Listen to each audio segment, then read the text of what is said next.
Я рассказываю историю, потому что в соответствии с моей визой проповедовать я никому здесь не должен. Don't preach Krishna consciousness. Меня предупредили, сознание Кришны проповедовать нельзя. Again, I just tell a lot of stories. So. Хорошо, тогда я буду историю просто рассказывать. I'm the story Maharaj.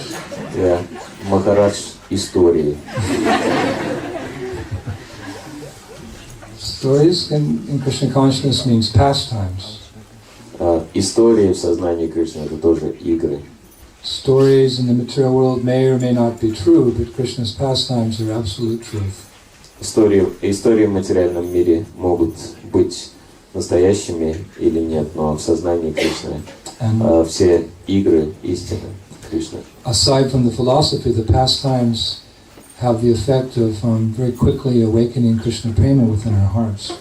И кроме философского смысла, истории могут еще очень быстро пробудить в сердце Кришна прему. The Vedic scriptures say that by sound one becomes conditioned, and by sound one also becomes liberated.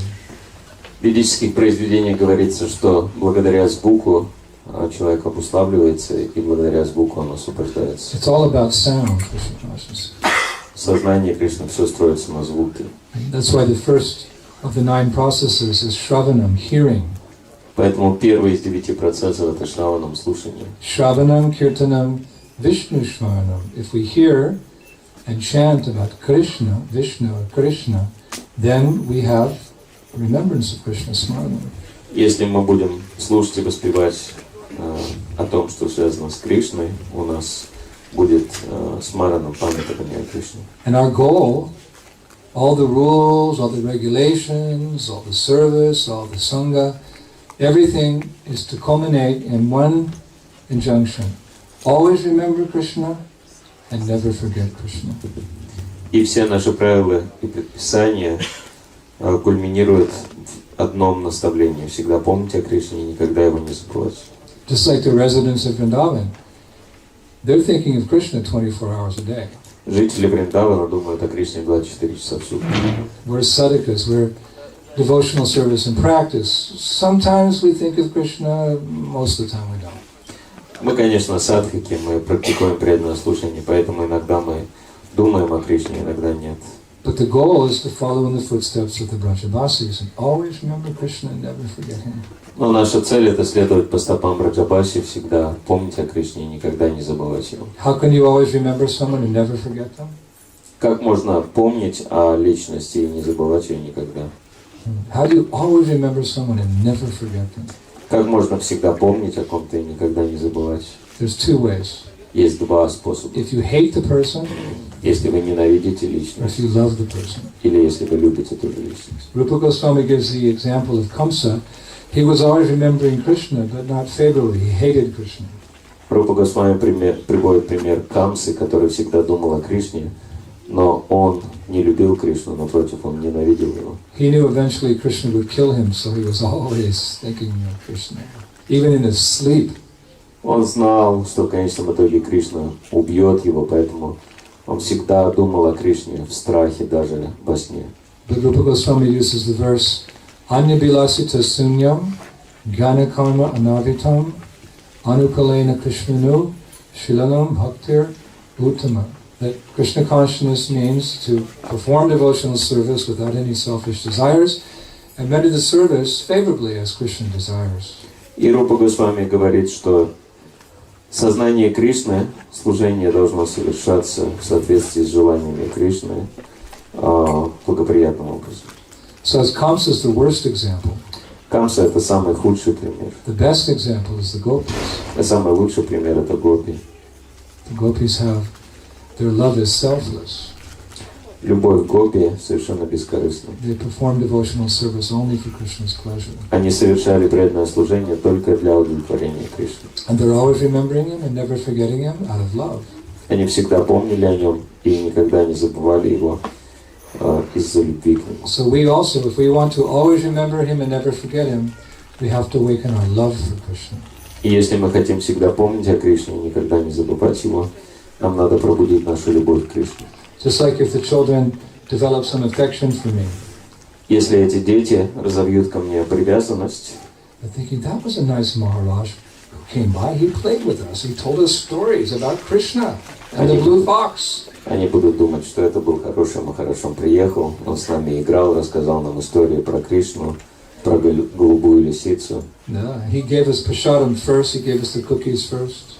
Он нам первым дал прасад, печенье. And sometimes he would bite the cookies before he gave them to us. Иногда он даже откусывал от печенья, прежде чем нам дать. He's a nice Maharaj. Хороший Махарадж. So after I leave, Mommy, when's that Maharaj coming back?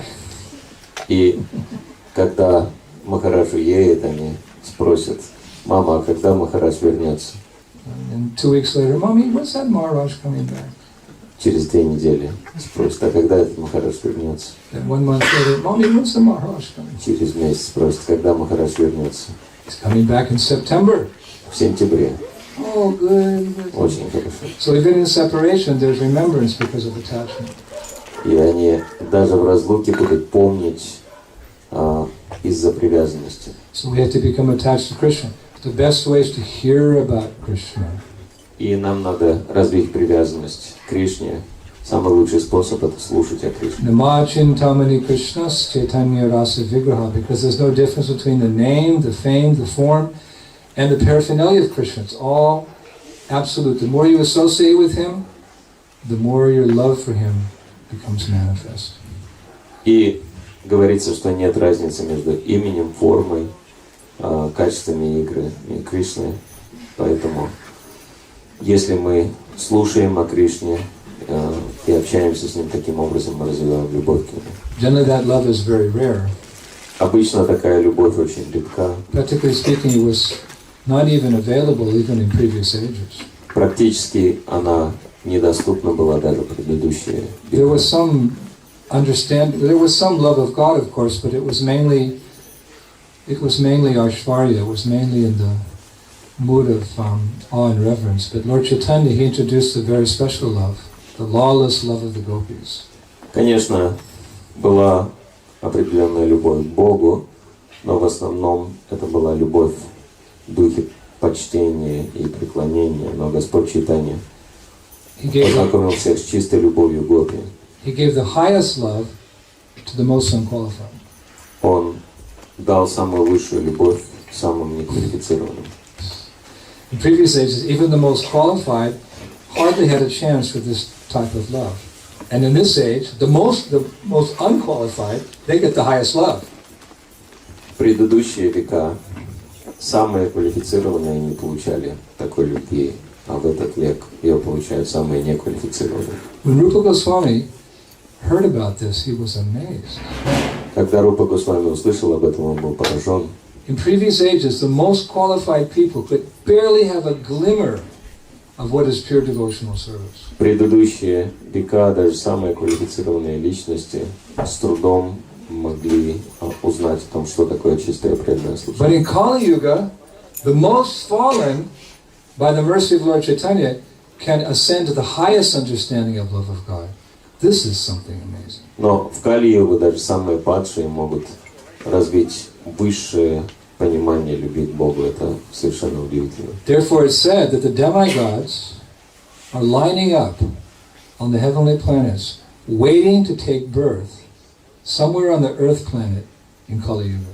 Поэтому говорится, что в Кали-югу полубоги на райских планетах стоят в очереди, ожидая возможности родиться в Кали-югу на Земле. Just like there's different types of gold, 9 karat, 18 karat, 22 karat, 24 karat. Существуют разные пробы золота, и некоторые пробы более высокие, чем другие. So people talk about love of God, but there's different qualities of love. И то же самое касается любви к Богу. Существуют разные уровни или разное качество любви к Богу. There's 9 karat love for God, there's 18 karat love for God, there's 22 karat, and there's 24 karat love for God. Существует любовь к Богу 532 пробы, как золото, да, более высокая. И есть любовь к Богу 999 пробы, самая высокая. Na dhanam na janam na sundarim kavicham vada gadisha kamaye. Mama janmini janmini ishvara bhavata bhakti haitaki puri. Mahaprabhu prays, Lord, what kind of love do I want? No, I don't want 9-carat love for you. I don't want 18. I don't want 22. I want 24. I don't want any material opulence. I don't want a beautiful wife. I don't want fame. I don't want liberation. I just want to love you purely like the residents of Braj. Like that. That's what. 24 karat. Молитва, которую предлагает Господь Чайтанья, Махапрабху говорит именно об этом. Он говорит: «О мой Господь, я не хочу никакой любви низшего уровня, мне не нужны ни богатства, ни прекрасные женщины, ни последователи, ни даже освобождений. Единственное, что я хочу, это чистой любви к Тебе и возможности служить Тебе жизнь за жизнью». Real love means that you give more than you take. Истинная любовь обозначает давать больше, чем брать. If you want a marriage to work, each of the parties, the man and the wife, they have to give more than they take. Если вы хотите, чтобы семейные отношения между мужем и женой складывались хорошо, каждый из них должен отдавать больше, чем получать. If a boy proposes for you, the first question you should ask him, are you going to give more than you take? Otherwise, нет. Если, например, девушке юноша сделает предложение, она должна спросить у него: готов ли ты отдавать больше, чем получать? В противном случае ничего не получится. That's what the gopis do. They give Krishna everything and don't expect anything in return. Krishna's happy, shantushti, gopis are happy. Это то, каким образом действуют гопи. Они отдают Кришне все и ничего не хотят в обмен. И благодаря этому гопи счастливы, сантушти. So when Rupa Goswami heard about this special love that Mahaprabhu was freely giving out 500 years ago, he wrote a verse. И когда Рупа Госвами узнал о уровне любви, которую распространял Махапрабху 500 лет назад, он написал стих. Намо Махабаданая Кришна Прем Падаяте Кришная Кришна Чайтаньо Намне Годусе Намаха. He expressed this verse at his first meeting with Lord Chaitanya. Он произнес этот стих в первой же встрече с Господом Чайтаньей. Mahaprabhu, you are the most merciful incarnation of Krishna. Махапрабху, вы являетесь самым милостивым воплощением Кришны. Because you freely distribute love of God even to those who are unqualified. Потому что вы свободно раздаете любовь к Богу всем, даже наиболее неквалифицированным. Actually, some acharyas, they say that Lord Chaitanya is more merciful than Krishna. Некоторые ачарьи даже говорят, что Господь Чайтанья более милостив, чем Кришна. Krishna made so many conditions. Кришна ставил столько много условий. Abandon all varieties of dharma and surrender. Then I'll protect you from sinful reactions. Отвергни все виды дхармы и предайся мне, только тогда я защищу тебя от последствий грехов. But Lord Chaitanya is not making any conditions. He's saying, here's Krishna, take him. Но Господь Чайтанья не ставит никаких условий, Он говорит: вот Кришна, возьмите его. He's giving Krishna the form of his name. Hare Krishna, Krishna Krishna, Hare Hare, Hare Rama, Rama Rama, Hare Hare. Он дает Кришну в форме святого имени. One time we were on Sankirtan in Paris, and this lady came in front of the kirtan party, and she stuck her fingers in her ears. Однажды мы проводили харинаму в Париже и Санкиртану, и одна женщина мимо проходила, и, услышав звуки воспевания святого имени, она заткнула уши пальцами. And she closed her eyes and she stuck her tongue out. Потом она закрыла глаза, посмотрев на нас, и высунула язык. I'm not going to show you because it's being filmed, and someone will capture the image and put it on the internet or something. Я не буду показывать. Индрадьюмна Свами. Я не буду показывать, что она нам показала, потому что меня снимают, и потом в интернете кто-нибудь эту фотографию сделает и будет показывать всем, вот какой Индрадьюмна Свами у нас. She put her fingers in her ears, closed her eyes, and she stuck her tongue out. And she stood there like for 10 minutes in front of the kirtan party. Она заткнула уши пальцами, глаза закрыла, язык высунула и на протяжении 10 минут стояла таким образом перед. So in Vedic culture that would be considered a great aparat, a great offense, and the person would go to Narak Lok, to hell. Перед воспевающими преданными. И в ведической культуре это бы считалось великой аппараткой, оскорблением, человек бы отправился в ад на много жизней. Lord Chaitanya is so merciful.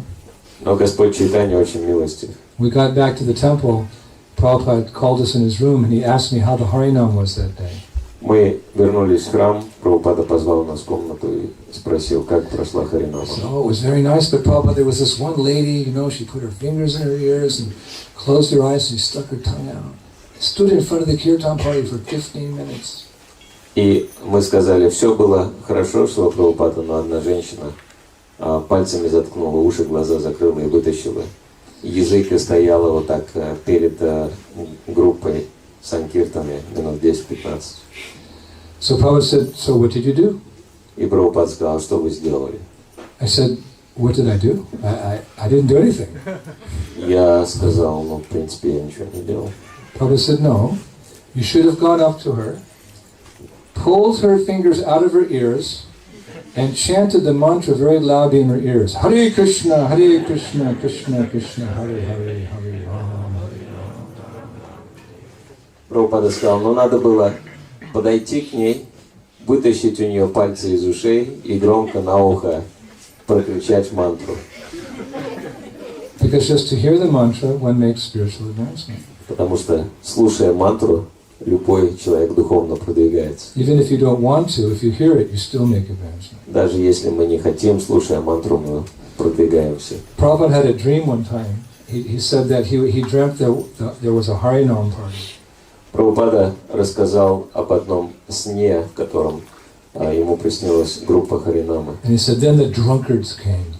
И он сказал, и вдруг подошли пьяницы. All the low-born, low-class drunkards, and they encircled the Harinam. Низкопробные люди, пьяные, окружили харинаму со всех сторон. And then the devotee asked, well, did they attack the Sankirtan party, Prabhupada? И преданный спросил, и что дальше было, Прабхупада? Они напали на группу? He said, no, the kirtan was so nice, they also started chanting Hare Krishna and dancing.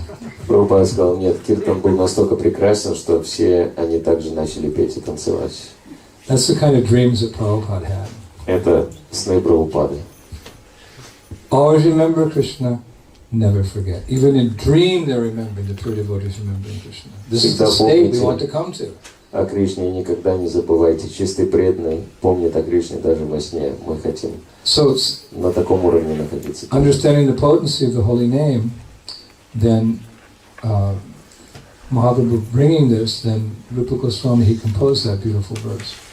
И понимая могущество святого имени и чистоты любви, которую раздавал Махапрабху, Рупа Госвами составил этот стих. Lord Chaitanya is more merciful than Krishna. Господь Чайтанья более милостив, чем Кришна. Of course, it doesn't mean Krishna is not merciful. Это, конечно, не обозначает, что Кришна не милостив. He comes to the earth planet every day. Он приходит на планету Земля каждый день. By the calculation of the demigods. По летоисчислению полубогов. Just like we don't care about time, how the ants consider time. Our time is more important. So the demigods, they're more elevated than us. They're more important. So generally, the calculation of time is taken according to the demigods. So once in the day of the demigods, once in the day of Brahma, Krishna comes. У всех живых существ разное время исчисления. Например, наша жизнь намного длиннее, чем жизнь муравьев, потому что наша жизнь намного более ценна, и поэтому наше время исчисления отличается от ихнего.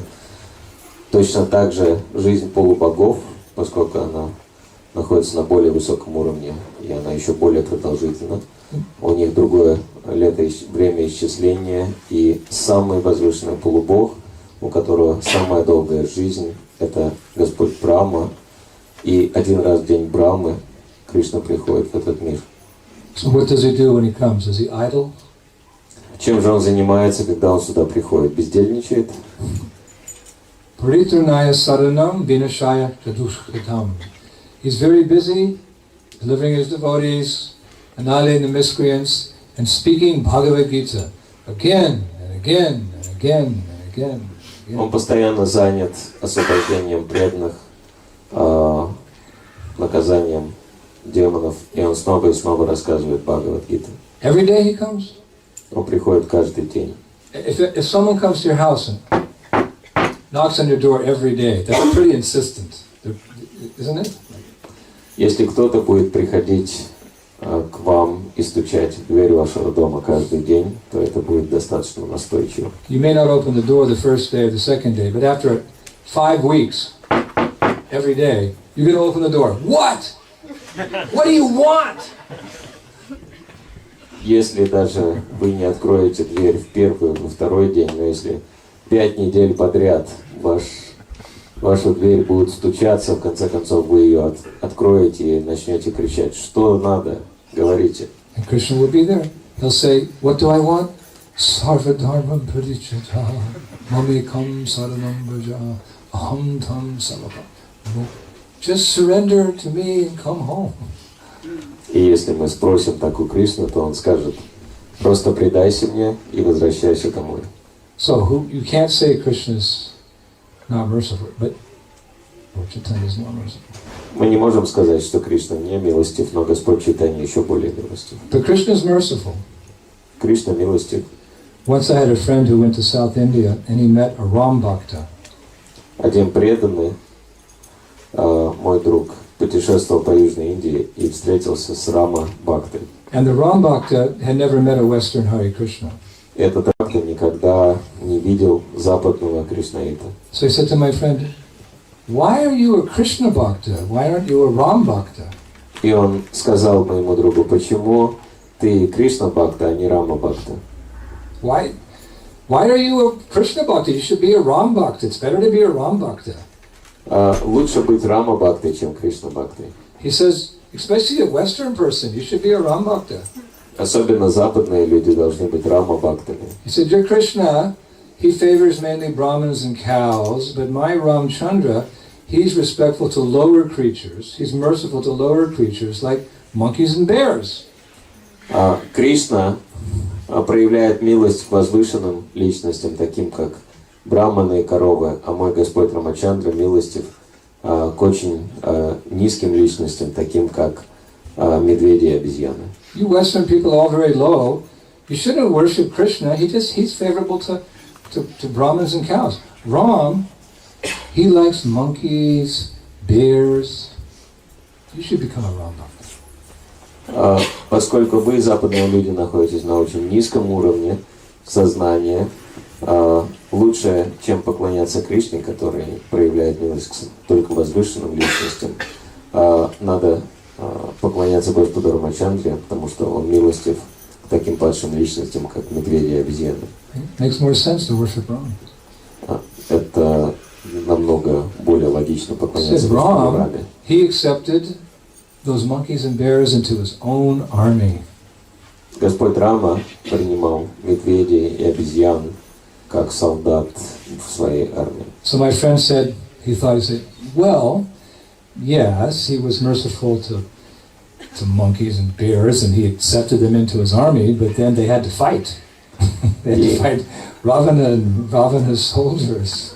Мой друг сказал, ну хорошо, даже несмотря на то, что Господь Рамачандра принимал свою армию медведей и обезьян, но им пришлось сражаться в этой армии против солдат Раваны. He employed the monkeys and the bears in fighting. But my Krishna, after he milks the cows, what does he do for the monkeys? He gives them butter to eat.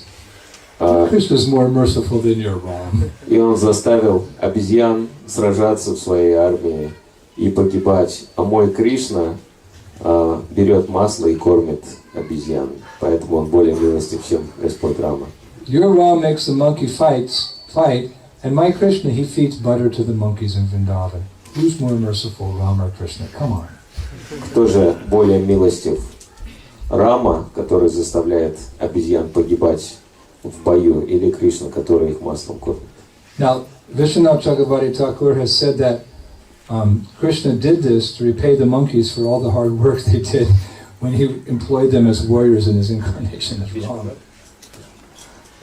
И Вишванат Чакраварти Такур объясняет, что Кришна откармливал обезьян маслом для того, чтобы отблагодарить их за все те невзгоды, которые они претерпели, служа ему в его воплощении, как Господь Рамачандра. Now I'll tell you something else that he said, the difference between Brahma and Krishna. И он продолжал дальше говорить о том, в чем разница между Рамой и Кришной. When Suparnak in the forest, she's the sister of Ravana, when Suparnak saw Ram, she immediately fell in love with him. И когда Шурпанака увидела Господа Рамачандру в лесу, она сразу же полюбила его. And she assumed the form of a beautiful woman, and she said, Ram, она приняла форму прекрасной you're the женщины и most сказала: handsome man of all, and I'm a beautiful girl living in the forest.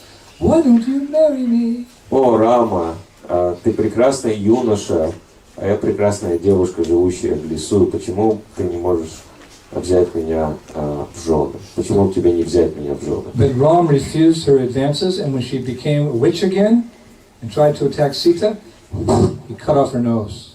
Но Рама отказался от ее предложения. Она с горя снова превратилась в ведьму, и Рама отрубил ей нос. He was very heavy with Suparnaka.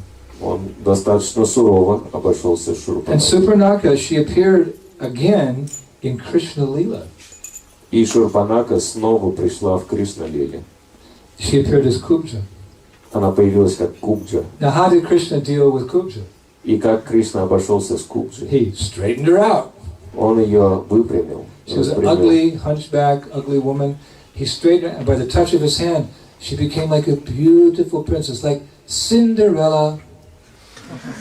Она была уродливой, горбатой женщиной, но Кришна распрямил ее и сделал прекрасной юной девушкой, подобной Золушке. So in his incarnation as Ram, he refused her, he cut off her nose. But in his incarnation as Krishna, when he came as Krishna, he accepted her as Kubja and purified her and gave her his love. This is Krishna. He's the most merciful. Такова милостивая природа Кришны. Он самый милостивый, потому что ту же самую Шурпанаку, которую он отверг и обезобразил в своем воплощении Рамы, он принял и сделал прекрасное в своем воплощении. Acharyas say that Ram, he disfigured the witch, Suparnaka, but Krishna delivered another witch called Putana. И ачарьи также говорят, что Рама обезобразил ведьму Шурпанаку, а Кришна дал освобождение ведьме Путане. Putana came to kill Krishna, but Krishna took it because she gave her breast milk. He took it like she was mother, even though her breast was smeared with poison. So he said, I can't kill my mother. So he elevated her, he killed her, but he elevated her to become a gopi in the Loka Vrindavan. It's Krishna. Поскольку Путана пришла для того, чтобы накормить Кришну молоком собственной груди, он отнесся к ней как матери, и несмотря на то, что он убил ее, он возвысил ее до положения своей кормилицы на Галоке Вриндаване. Then my friend said, Затем мой друг сказал: Your Ram, твой he only Рама accepted one wife. принял только одну жену. And after she went with Ravana, he refused to take her back. А когда она была украдена Рамой, он отказался принимать ее назад. Banished her to the forest with her two children, Love and Kush.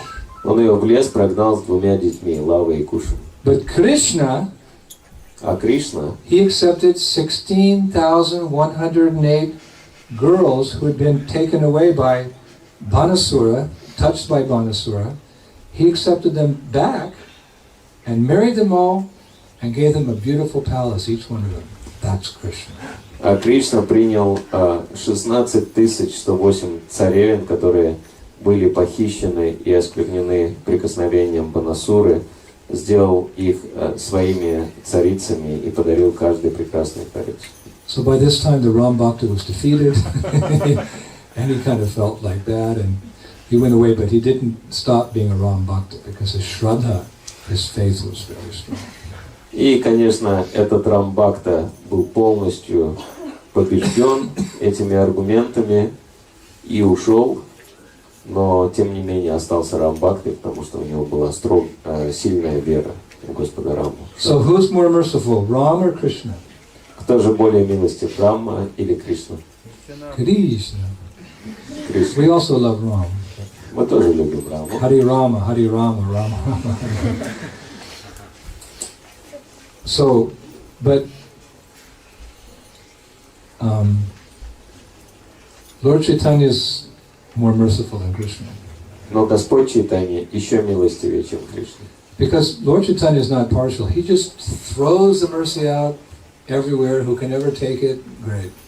Потому что Господь Чайтанья настолько бескорыстен, Он повсюду распространяет милость для всех, кто только может ее принять. Like the sun shines for everyone except that fool who goes into the shade to escape the sun. Точно так же, как солнце распространяет свет и тепло для всех, кроме тех глупцов, которые прячутся от солнца где-нибудь во тьме. So Lord Chaitanya's mercy is there for everyone in Kali Yuga except the fool who tries to hide from that mercy, avoid that mercy.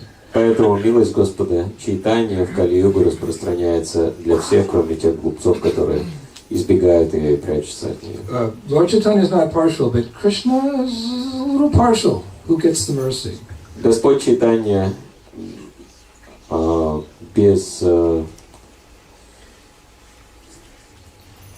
Господь Чайтанья беспристрастен, но Кришна пристрастен, Он не всем дает милость. Krishna says, Samoham sarvabhuteshu name dveshos dina priya.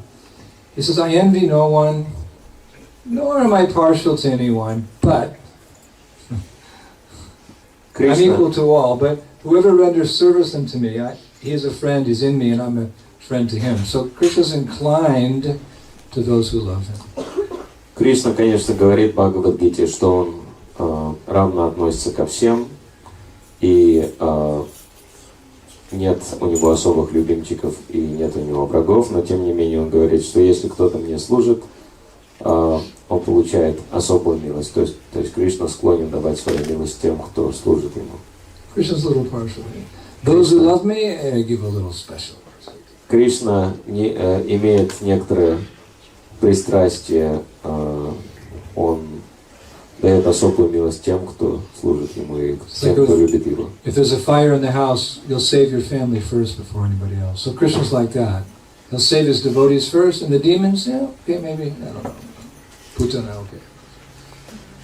okay. И точно так же, как мы во время пожара будем заботиться в первую очередь о членах своей семьи, точно так же Кришна проявляет милость к своим преданным, а в том, что касается демонов, только к некоторым, таким как Путана. Lord Chaitanya, he likes to save the Jagai Madhais first. Но Господь Чайтанья в первую очередь спасает Джагаев и Мадхаев. That's what Patit Pavana. He likes to go out and save the lowest scum of the earth, the drunkards, the woman hunters, all that. He likes to just deliver them first, showing the power, the glory of the holy name. Hare Krishna, Krishna Krishna, Hare Hare, Hare Rama, Rama. Господь Чайтанья освобождает всех для того, чтобы продемонстрировать могущество и славу святого имени. So therefore, Narottam Das Thakur is a great acharya. He said, Hey, Mahaprabhu! You should deliver me first. Why? I am the most fallen. He was thinking like that. Наротам Дас Такур, великий ачарья, обращается к Господу Чайтанье, говоря, что ты должен спасти меня в первую очередь, потому что я самый падший. That doesn't mean, okay, so I'm going to go out now and be really sinful and fallen, so Lord Chaitanya will deliver me. No. Конечно, это не обозначает, что я должен отправиться и очень сильно деградировать, заниматься греховной деятельностью, чтобы обратить на себя внимание Господа Чайтаньи. You're already delivered, and to go back to your sinful ways, that's very bad. So stay delivered. Вы уже освобождены, поэтому возвращаться к обусловленной жизни весьма неблагоприятно. Оставайтесь в освобожденном положении. So Lord Chaitanya is very kind. Господь Чайтанья очень добр. Very merciful. He has Очень different ways милостив. that he shares his mercy. И Он проявляет свою милость разными способами. Samsara sarpa dushtanam murchitanam kalo yuge asadham bhagavan nama Srimad Vaishnava Sevanam. This is a verse by Sarvabhauma Bhattacharya. Это стих Сарвабхаума Бхаттачарьи. That those who have been bitten by the serpent of samsara, or the repetition of birth and death in the age of Kali, shall get relief by the medicinal herb of chanting the holy names and serving the lotus feet of Vaishnavas. Те, кого укусила змея самсары, могут быть оживлены благодаря лекарству святого имени и общению с Вайшнавами и служению Вайшнавам. Sadham Bhagavan Nama, chanting Hare Krishna, Srimad Vaishnava Sevanam, associating serving devotees. Два самых могущественных метода — это воспевание Харе Кришны и общение и служение преданным. Chanting, dancing, a little philosophy, yes, these are his weapons to defeat Maya. Его оружие, которыми он побеждает Майю, это танцы, пение и немного философии. And he has a secret weapon. И также у него есть тайное оружие. Every government keeps a secret weapon in their arsenal. They don't tell anyone about it. Каждое правительство имеет в своем арсенале тайное оружие, которое не рекламируется. Somewhere in Belarus, Где-то в Белоруссии there's a secret weapon. содержится тайное оружие. So Lord Chaitanya has a secret weapon to defeat Kali. И у Господа Чайтаньи также есть тайное оружие для победы над Кали. Do you know what it is? Знаете, что это за тайное оружие? Everyone wakes up now. Все просыпаются при звуках этой мантры.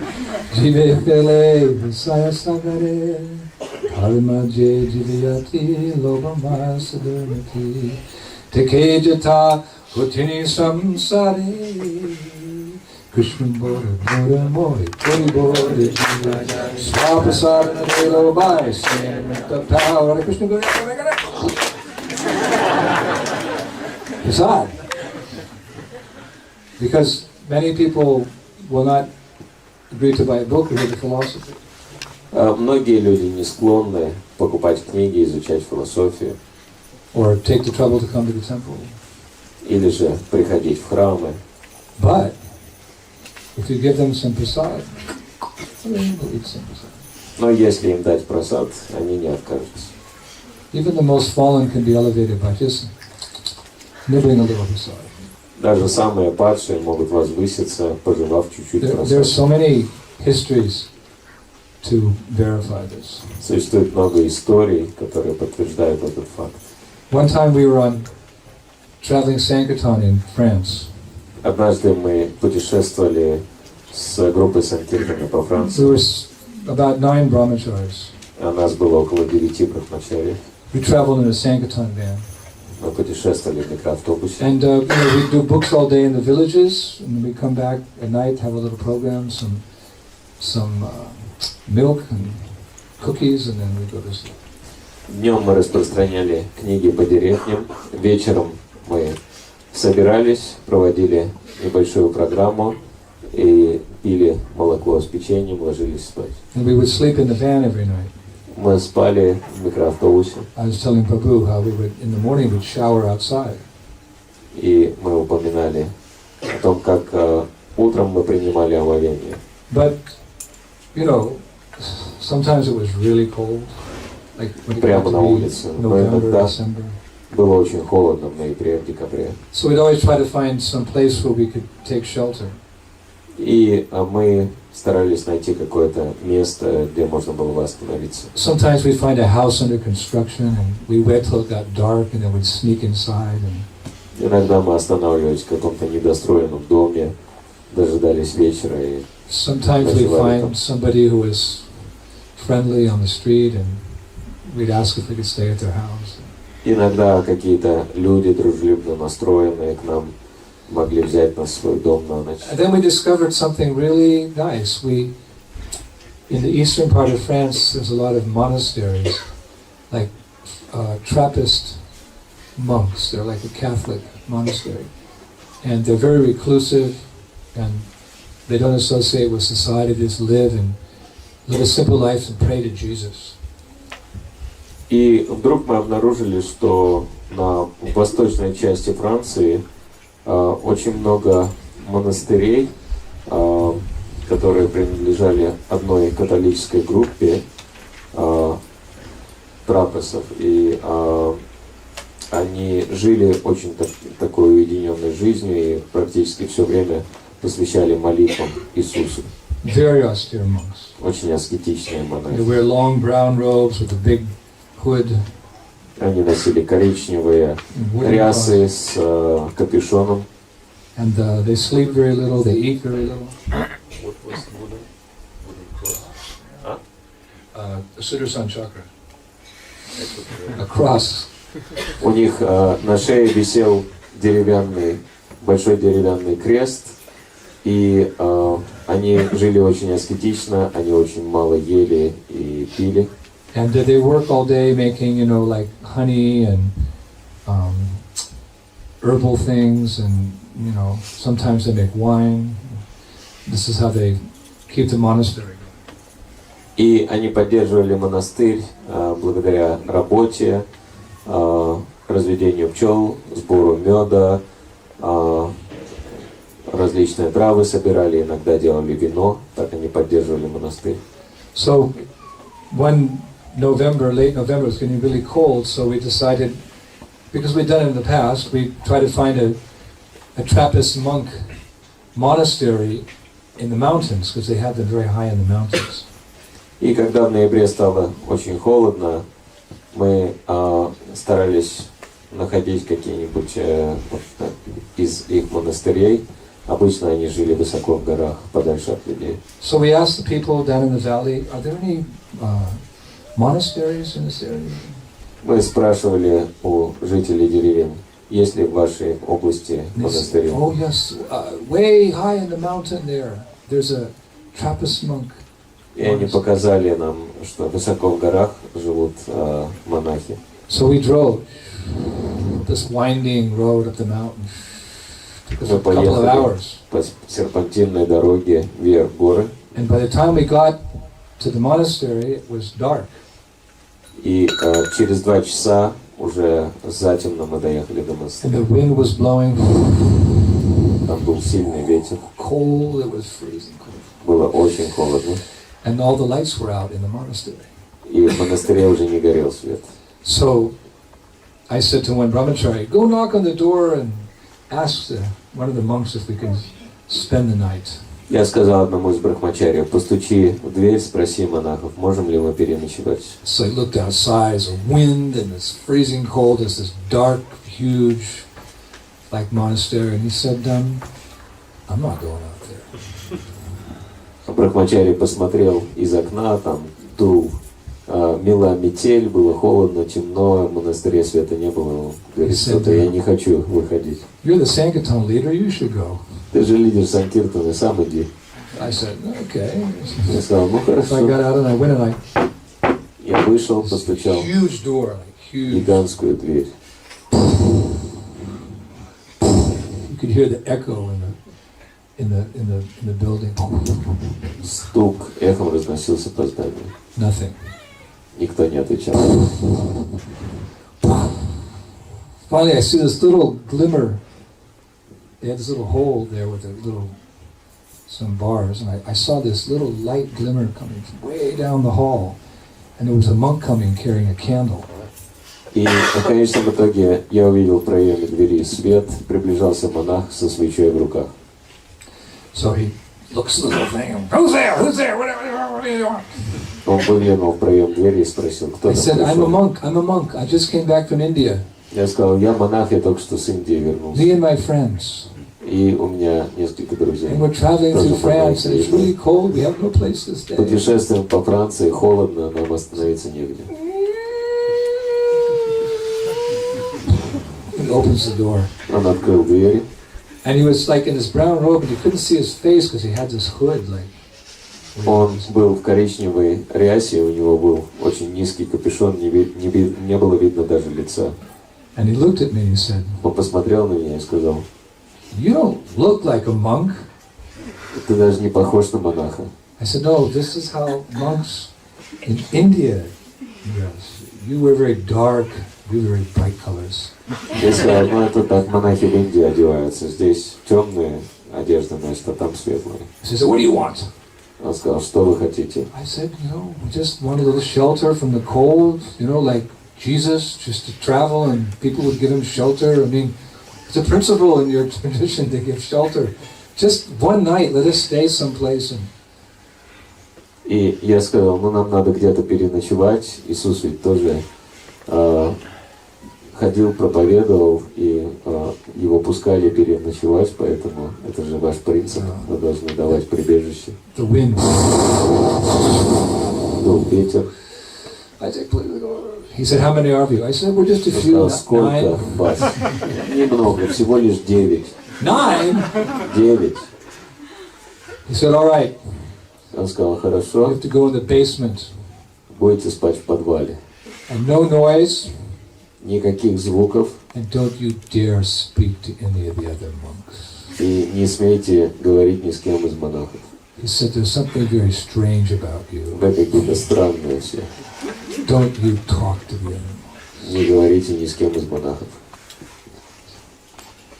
So I went back to the band and I told the brahmacharis. So Я позвал остальных брахмачари. So then we're carrying all our things in, because I actually wanted to spend a few days there, so we're bringing all the books and all the kitchen equipment and all our clothes and everything. And he's going like...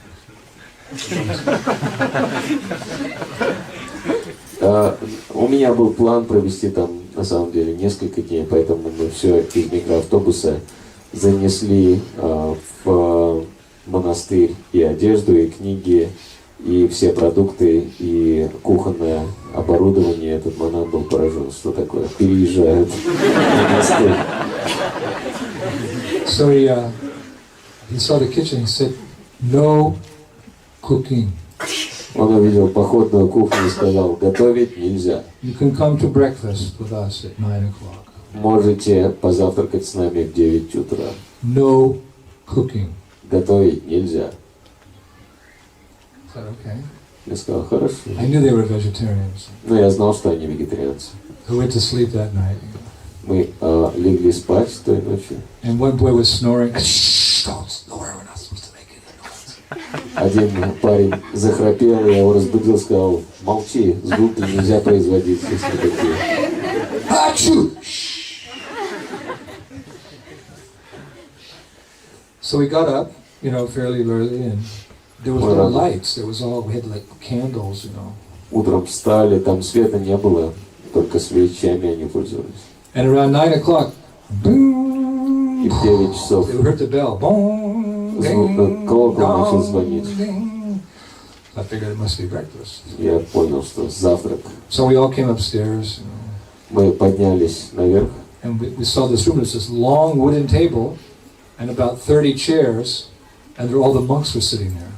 И там стоял длинный деревянный стол с 30 стульями, за которым сидели монахи. And nobody moved. И никто не двигался. I turned to one boy, I said, is this a diorama? Никто не двигался. Я сказал одному из преданных, это что, диорама? Are they real monks, or is this are this just like a diorama for the guests or something? Это настоящие монахи или это просто скульптуры для гостей? I said, shh, Maharaj, that's really the monks who getting ready to eat. Он сказал, это настоящие монахи, они готовятся к трапезе. And when they eat, they have a vow of silence. You can't talk. И во время еды они дают обет молчания, разговаривать нельзя. And you know how hard that is for devotees to not talk at prasadam?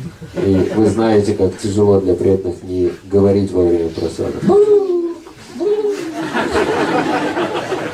So the brahmachari is like, whoa. Брахмачари подумали, да. So we sat down and they put a bowl in front of us with a wooden spoon. Мы сели, нам дали плошки с деревянными ложками. And they came by and they poured some soup halfway, only half the bowl of soup. И нам налили по пол плошки супа. And then they brought an apple. И по одному яблоку дали. And I thought, okay, this is good to start with. Хорошо для начала, конечно. And I had some big boys with me, you know. They were like, И у меня были там здоровые ребята. and they're looking like, whoa. Like, he could eat that. One boy could eat that apple in one bite. You know, the soup. Wow. Каждый из этих ребят мог яблоко с супом проглотить за раз. So they said the prayer silently, and they all started eating amongst them. Они молча помолились и начали есть очень медленно.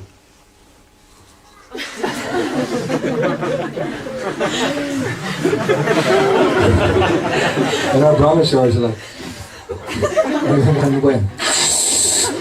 and the monks said, Наши брахмачари так начали есть, и монахи начали их одергивать. so the brahmachari went, Брахмачари также начали есть.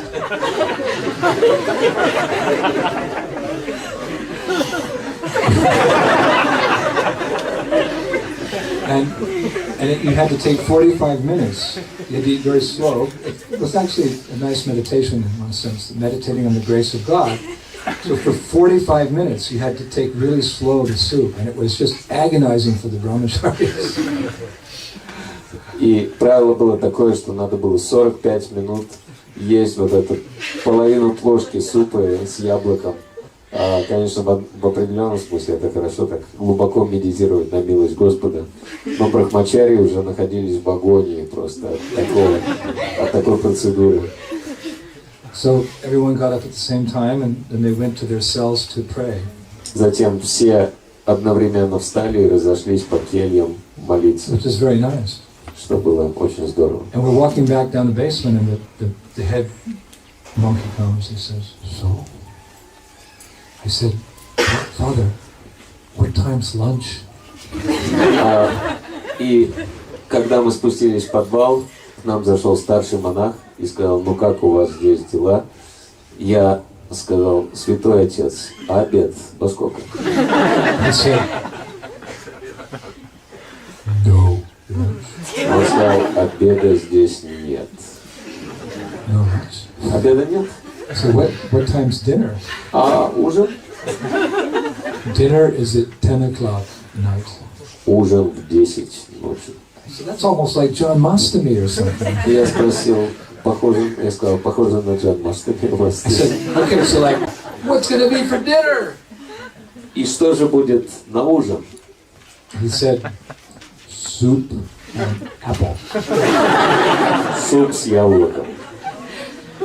And he said, no cooking in the basement. Готовить в подвале нельзя. So all the boys went down, they were starving. И все эти ребята, они голодали, умирали от голода. So I decided that was too much for the boys, that they couldn't have it. Because, you know, we went out during the day on book distribution and came back. И я решил, что для этих преданных это слишком сурово, потому что целый день надо было книги распространять. So what we did is we would, with our Sankirtan bags, we'd sneak in the rice and the vegetables and the fruits, you know, and the dal and everything. We'd sneak it in when we would come out back from Sankirtan in our bags. They wouldn't see it. И когда мы приходили с Санкиртана, мы тайно проносили рис, горох, овощи, фрукты, чтобы монахи не видели. And then we would cook in the morning. И утром мы готовили, пока все спали. You know, with the doors, we would seal the doors with tape, so none of the steam or the aroma would go out the door, up the stairs, into the monastery. Мы дверь заклеивали липкой лентой все щели, чтобы запах не разносился по монастырю, чтобы никто не понял, что мы готовим. And we had our cooking stoves down there, those portable stoves we had for cooking. Мы готовили на переносных плитах. We brought milk and cheese. Молоко, сыр. Half the room was boga. Пол комнаты занимала бхога. And we covered up, with like our clothes, like when we dry our clothes down there, so if anyone came down, they wouldn't see. И все это мы занавешивали тхоти, чтобы никто не понял, что там за ними хранится. Every morning we'd get up, we'd chant our rounds, have Bhagavatam class, and during the Bhagavatam class, one of the brahmacharis would cook. И каждое утро мы вставали, проводили класс по Бхагаватам, и параллельно с лекцией по Бхагаватам один брахмачари готовил. These were big boys, and we were young, we were hungry, so we would cook it up every morning. И это были молодые, здоровые ребята, очень голодные, и поэтому мы готовили каждое утро от души. Rice with all kinds of like pecans and almonds in it and peas. Мы готовили рис с миндалем, с другими орехами, с горошком. Sabji with lots of curd in it. Сабджи с большим количеством панира. Actually, there was more paneer than there was vegetables. Вообще-то это были не овощи с паниром, а скорее панир с овощами. The pieces of paneer were this big and the vegetables were this big. Такого размера панира, такого размера овощи. So we called it paneer sabji. Это у нас такое было панирное сабджи. And the more paneer that was in the sabji, the more the devotees liked to cook. И чем больше панира было в сабджи, тем больше преданные любили повара. And we would have nice dal. We'd make the chants, and because there was no windows, and we taped the door so there was no air coming in. All the boys would choke when we did the chants. И мы готовили дал с масалой, и поскольку масала была очень острая, и в подвале не было вентиляции, причем все щели были заклеены, все кашляли и чихали от этой масалы. We'd make samosas, мы делали даже самосы, чапати. Napoleon said an army runs on its stomach, moves on its stomach. Наполеон еще говорил, что армия зависит от желудка. So, this went on for a few days, and then the monks. Несколько дней так продолжалось. Coming upstairs to go in Harinam, he said, "You're not eating with us anymore." И через несколько дней монахи сказали, что что-то странно, вы на завтрак к нам не ходите. I said, "No, it's too opulent for us." Я сказал, для нас это слишком роскошно. We practice a tradition from the East, and we're just taking little waters, some prana, some air. He said, "Oh." I said, "Yeah." Я сказал, что у нас очень древняя восточная традиция, поэтому мы только чуть-чуть воды пьем и закусываем праной, солнечным светом. Он сказал, ого, ничего себе. Я сказал, вот так-то. So, we were pretty good guests, we were quiet, and they let us stay for a week. Мы были культурными гостями, не шумели, поэтому нас оставили на неделю. And I'd always have a guard next to the door when we were cooking, just to make sure if somebody came, just don't let them in. И дверь во время приготовления всегда охранялась на всякий случай, если кто-то зайдет, чтобы не пускали монаха. So one morning I'm giving class, I'm about halfway through the class, and the boys are cooking it up. There's 3 or 4 pots, cooking a sabji, rice. И в одно прекрасное утро я проводил лекцию. В это время преданные готовили 3 или 4 котла, дымилось на плитах. All of a sudden, рис, сабджи и так далее. И неожиданно застучали. Oh my God. Я подумал, о Господи. There was a knock on the door. Нас I застучали. said, don't answer. Pretend we're sleeping. Я сказал, не открывать, притворитесь спящими.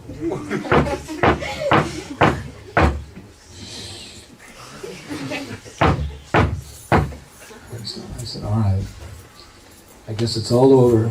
Open the door. Но в дверь продолжали стучать. Я сказал, да, похоже, никуда не денешься, открывайте дверь. They take the tape off. Они сняли липкую ленту, вскрыли дверь. The guard, the boy, he opens the door. И преданный, охранявший You дверь, can see открыл. all the steam and the aroma just goes. И весь пар с ароматами пошел наружу. And there's a monk there. И там стоял монах.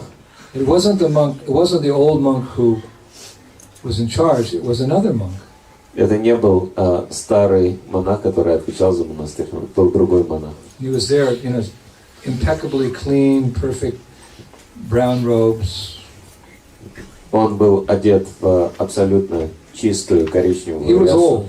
He had white hair and white beard, long white beard. Это был старый монах с седыми волосами и бородой.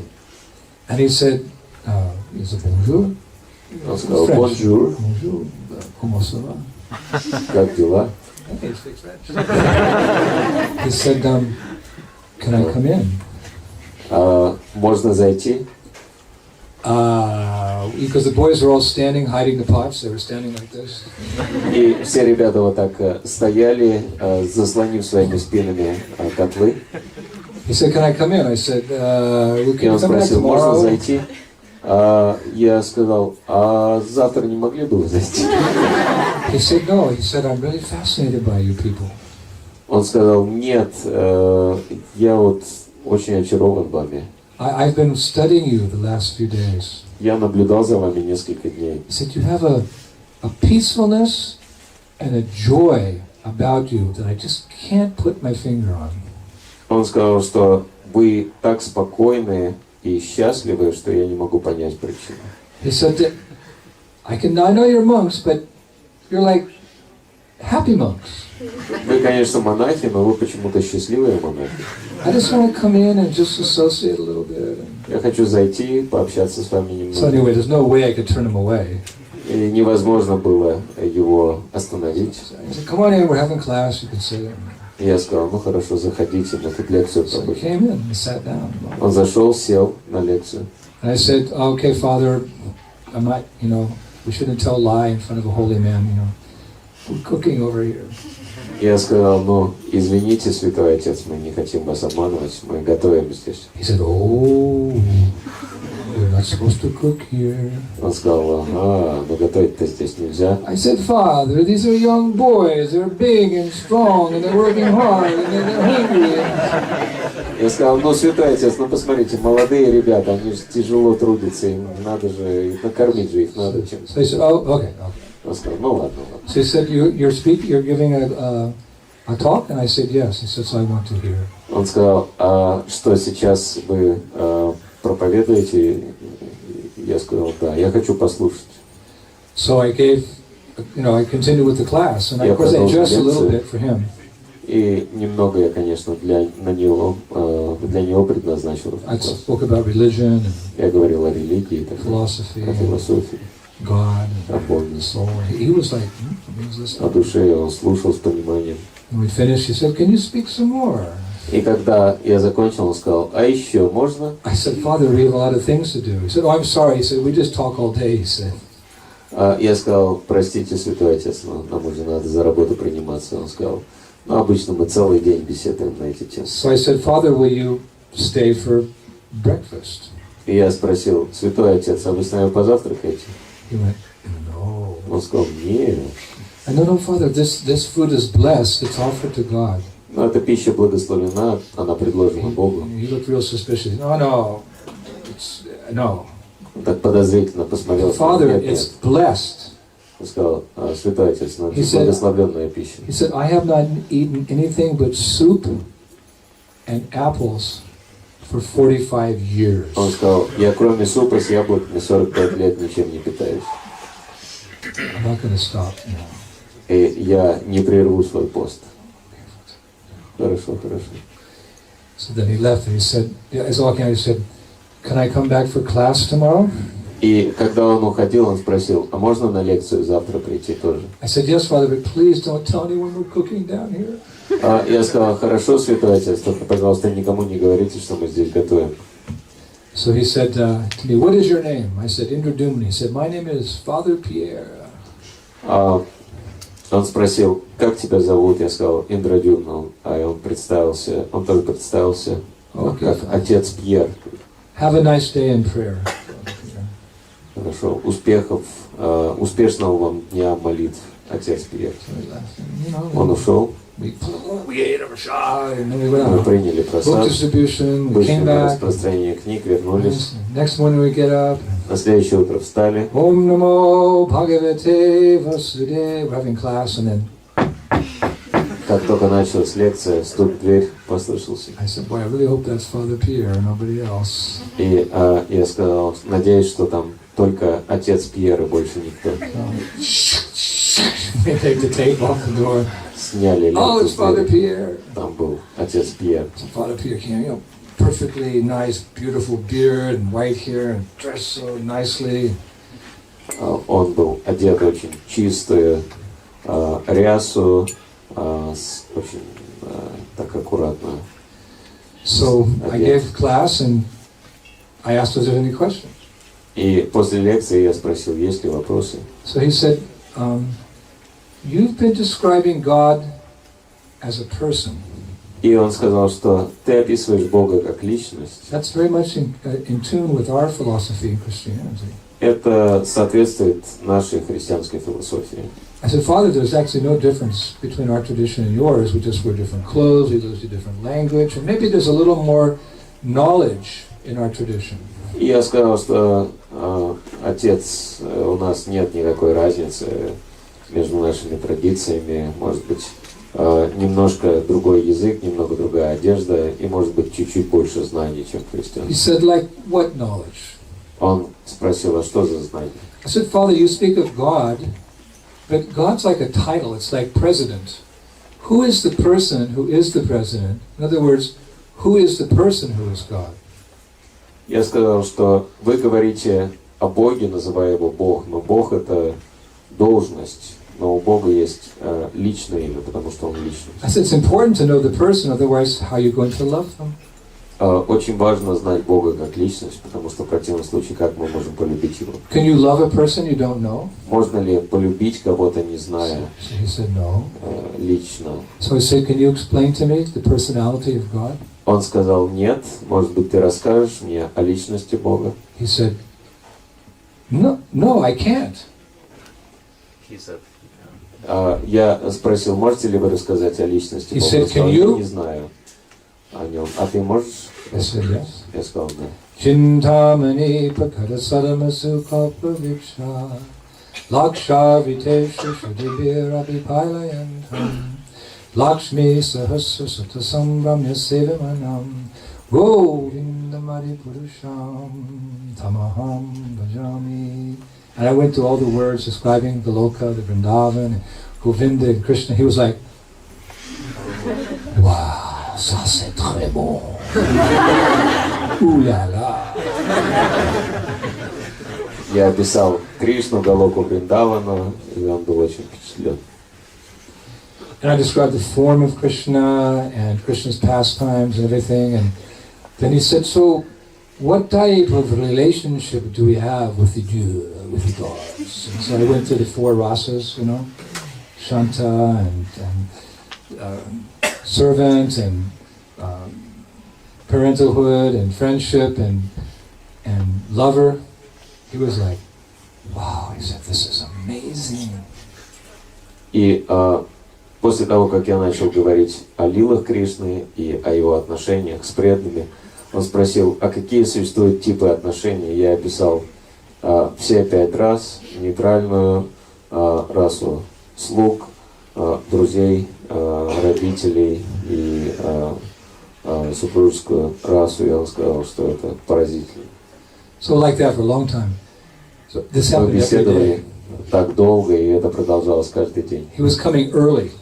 Он приходил очень One рано. time he knocked on the door before we were even up.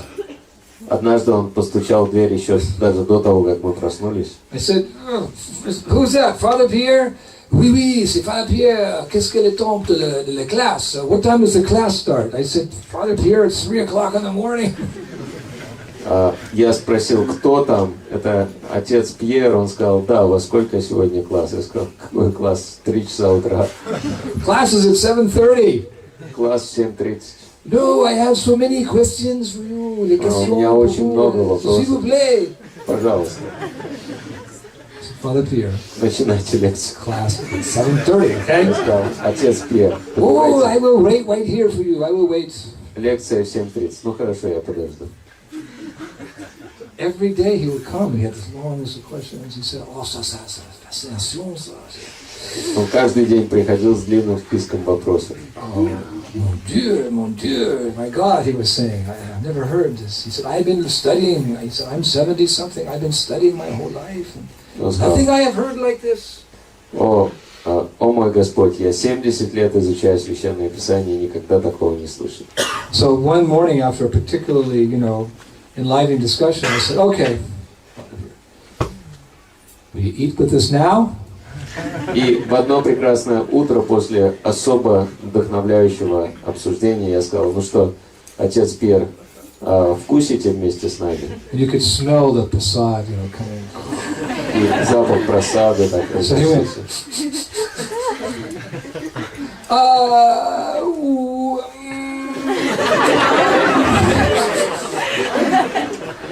No. I said, Father Pierre, come on. You did nothing. You disagree with. There's no contradictions in our philosophy, our way of life. It's God's mercy. Take it. И я сказал, но отец Пьер, у нас же нет никаких противоречий в философии, в образе жизни. Это же милость Господа, почему бы не принять? He said, in 45 years, I have not eaten anything but soup. Он сказал, что 45 лет я только суп питаюсь. Apple. И яблоки. So this is going on like 9-10 days now, and 9-10 дней это every продолжалось. day he's sneaking down. He's not supposed to. He sneaks away from his cell. И каждый день он убегает из своей кельи к нам, хотя он не должен был этого He said, when I go to the breakfast, I am so hungry for the soup and the apple. Он сказал, что когда я иду на завтрак, я такой голодный и с таким энтузиазмом принимаю суп с яблоком. Because his senses are being awoken by Harikatha. Потому что его чувство пробудило Харикатха And the smell of the prasad. и также запах готовящегося просады. So then there was a big festival Затем там был большой фестиваль у нас. taking place in Paris, and I went back to get more books and attend the festival. Я поехал в Париж, чтобы привезти больше книг. Oh, I remember. Actually, this was the summertime because it was Balaram's appearance day. В фестивале. Balarama. Это было лето, потому что это был день явления Баларама. Yeah, it wasn't the winter. It was a cold summer period. It was like June, July or something, maybe August, but it was cold. То есть это не была зима, но лето было в тот год очень холодное. Июль, август. I drove back to Paris. Я поехал в Париж. On Balaram's appearance day. На день явления Баларама. And I promised the boys. Я They пообещал. wanted to come with me. I said, no, you stay here. It's too long to drive. You'll be tired for book to see. I'll bring the feast back for you. Я пообещал преданным, потому что они хотели со мной поехать. Я сказал, слишком длинная дорога, вы будете уставшими, книги не сможете распространять. Я вам пир привезу, с пира привезу все блюда.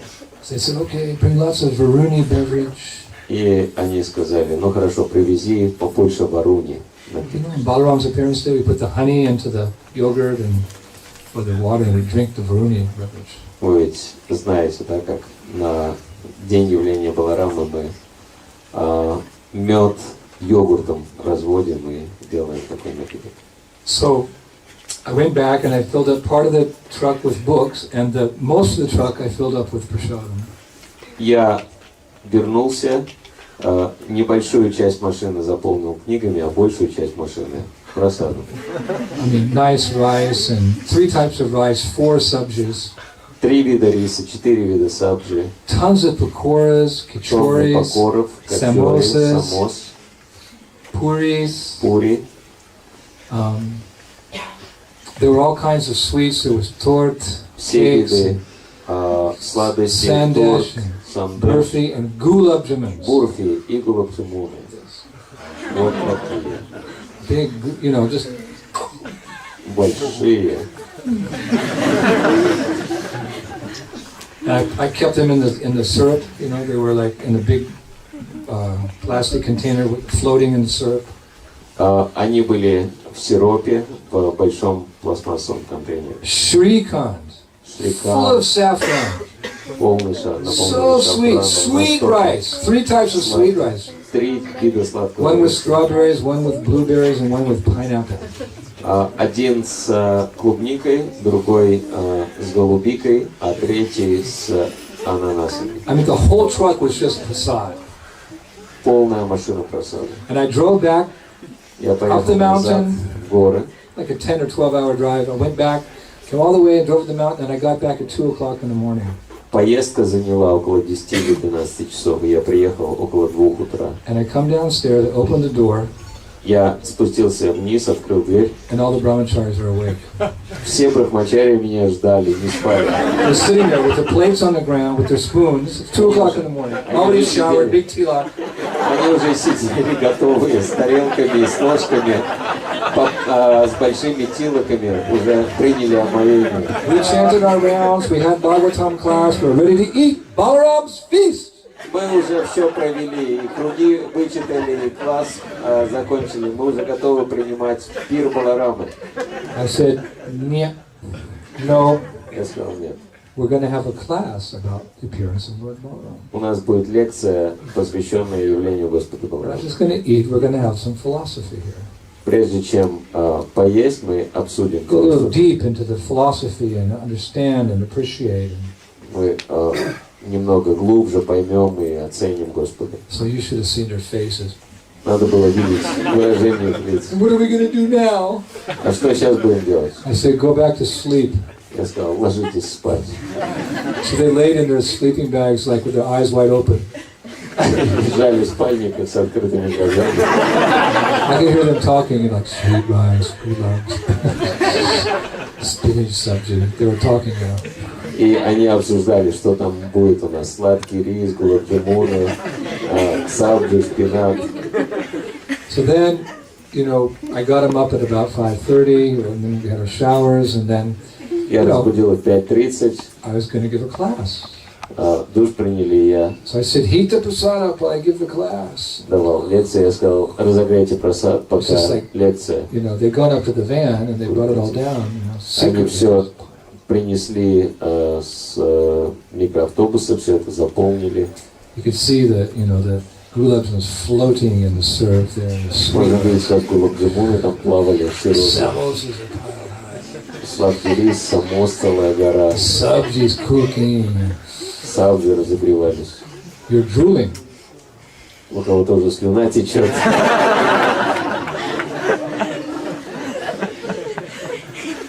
So then, И раздался стук в дверь. is Father Pierre? Это был, конечно, отец Came in, Пьер. he said, whoa, he said, what's all the new equipment? Он зашел и спросил, а что это за новое I оборудование? said, it's prasadam, Father Pierre, it's the Я mercy сказал, of God. просад, отец Пьер, милость Бога.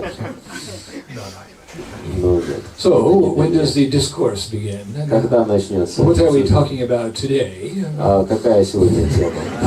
And he had his notebook, you know. Он уже записной I книжке said, Father пришел. Pierre, we're talking about God's family. Я сказал, отец Пьер, мы говорим о семье Господа. Oh la la.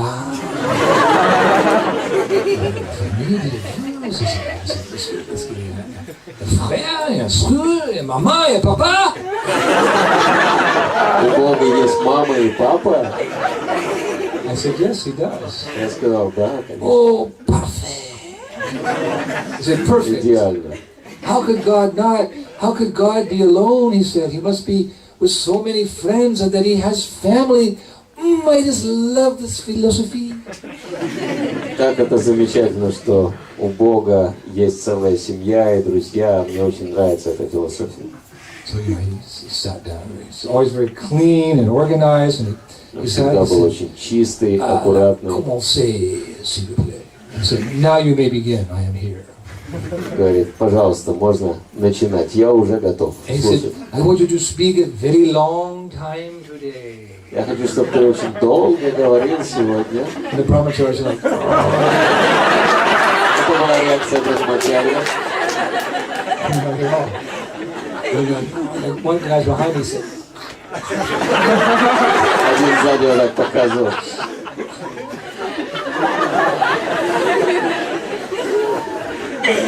The father here, he's completely oblivious of everything. He just, philosophy. Отец первый полностью Philosophy. что происходило вокруг. Он говорит, какая совершенная философия. Брахмачарьи были готовы его прибить и выкинуть из комнаты.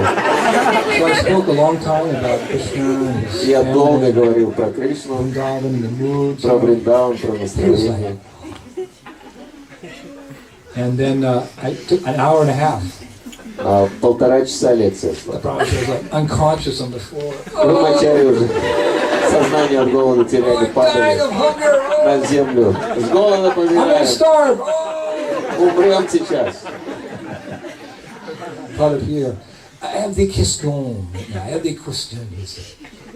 Отец Пьер говорил, а у меня еще один вопрос. No questions.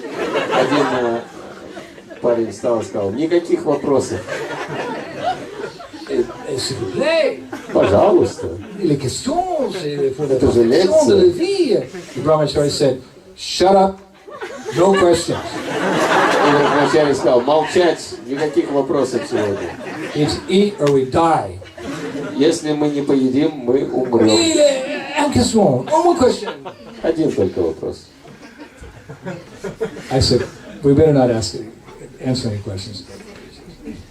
Я сказал, ну, отец Пьер, сегодня лучше бы сдержаться от вопросов. He said, I'm becoming so attracted to you. He said, everything I wanted to know about God, I'm learning here. И он сказал, мне вы так нравитесь, я могу все узнать, что связано с Богом у вас. I am feeling so satisfied, and my prayer is becoming so deep. Я чувствую таким удовлетворенным, мои молитвы углубляются. Thank you, I give you my heart. Спасибо, я вам свое сердце посвящаю. Father Pierre, we've learned this from our spiritual teacher, Prabhupada, and ancient books. I said, you must study these things. И мы сказали, что все это мы узнали от своего духовного учителя из его книг, поэтому вы тоже это можете все изучить. I thank the God I have met you, he said. Благодарение Господу, что я встретил вас. Продолжал нас прославлять. Okay, Father, we're going to take prasadam now. И я сказал, святой отец, сейчас мы просад будем. He said, oh, I must go. Он сказал, ну тогда я пошел. I said, Father, я сказал, святой отец, please, пожалуйста, just this one time, один раз, take a bite of our food. Хотя бы кусочек попробуйте нашей пищи. Один кусочек. You've heard the philosophy. You understand how elevated. Вы понимаете? Couldn't it be wrong what we're eating? То, что мы едим, не является чем-то плохим. Один кусочек попробуйте. He said, oui, okay. I couldn't believe my ears. He said, mais sûrement, appétit. Only one little bite I will take. Он сказал, ну хорошо, маленький кусочек. I said, wow, this is amazing, Father Pierre. Я подумал, удивительно. Спасибо, отец Пьер. He said, hey, plus vite, he said, more quick because I have to go to the breakfast. Он сказал, ну быстренько что-то мне дайте, мне надо идти на завтрак. So, we put out the plastic rolls, and then, we had each brahmachari had 3 or 4 plastic plates in front of them. Мы все сели, у каждого брахмачарья было по 3 или 4 большие пластмассовые тарелки. 10 cups in front of each brahmachari. По 10 стаканов вокруг тарелок. They had plates behind them to like Сзади тарелки тоже for были. the afternoon and tomorrow morning. They had this. На обед, на завтра утром. So Father Pierre, and then the brahmacharis are so enthusiastic. Father Pierre sits down. They put 4 plates in front of him.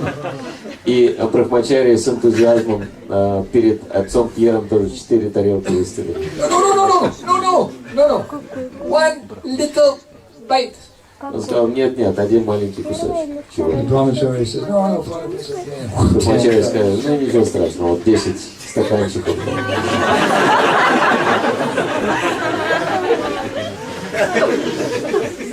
So then, they light, and it's like, it looks like there's a zillion pots there.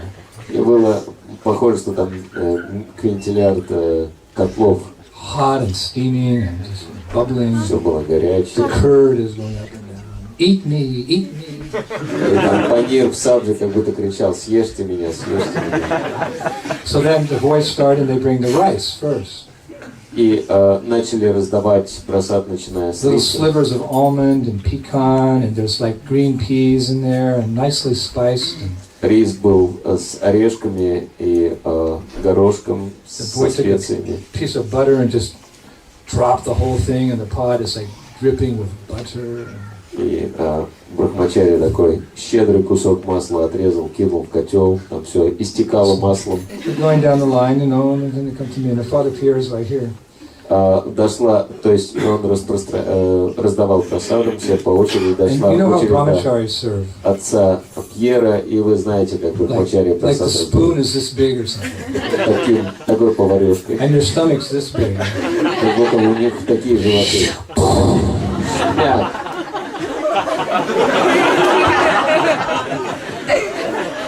So they did that to me. Они так мне раздали, In those days I could do it. и в то время я Then не he comes возражал. to Father Pierre and he's like, И до отца Пьера доходит очередь. Ой-ой-ой, не oh dear, надо. my God. О, Господи. 1 little bite. Один маленький кусок. So the brahmachari just puts his finger and they go. Брахмачари так пальцем соскреб несколько And зерен. Father Pierre goes, ça c'est parfait. I mean, that's perfect, he says. Отец Пьер сказал, ну это совершенно, это So I said, совершенно. Father, this is a very special day. We're so honored you're with us. И я сказал, отец Пьер, это особый день, это на честь, что I вы с said, нами could you приехали. please say grace? Можете ли вы вознести молитву? You've been a monk, most of your whole life. Вы же монах всю жизнь, Surely your prayer must be very pure and satisfying to God. и, наверное, ваша молитва очень чиста и Could приятна you для say the Господа. grace? Могли бы вы вознести In молитву? French, he said, И он на французском вознес молитву. the long prayer. Длинная And молитва. the brahmacharis, Брахмачари, соответственно, finally переживали. he finishes. Он наконец закончил, So then we start to eat. и мы начали есть. And Father Pierre, he's kind of like hesitating. И отец Пьер сомневался. He said, you have to understand, in 45 years, Он сказал, вы понимаете, 45 лет I have only eaten soup.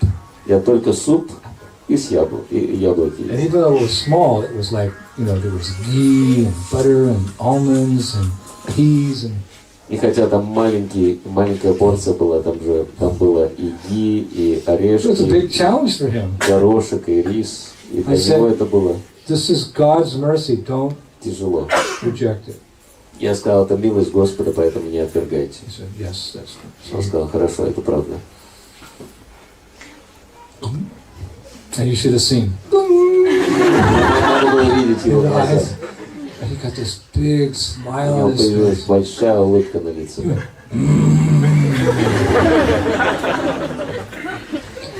Ooh la la. It was thinking, I thought he went to sleep or something. Я подумал, что он уже заснул, I thought he was in samadhi. I don't know. в самадхи погрузился, что-то в этом роде. And he's like, oh God. And I keep eating. He's Я like, ем, а он там сидит. and after about 5 minutes, И через 5 he минут turns to me and he says, он поворачивается ко мне и говорит, maybe 2 bites. то есть еще пару кусочков. And I said, Я говорю. It's okay, Father. You don't have to take 2 bites. То есть ничего страшного, Святой Отец, не обязательно, что еще. I don't think you don't have to take 2 bites. It's okay. You did your duty.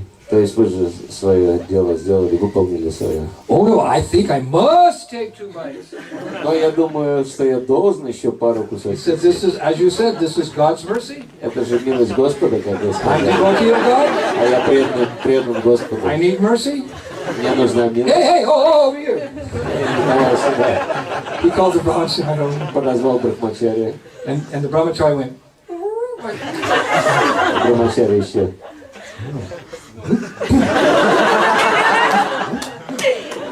So brahmachari looked at me, and I went. Брахмачарья посмотрел на меня и сказал. So Father Pierre, he's like, and he's got a spoon. He's like, ooh la la. Отец Пьер начал ложкой орудовать.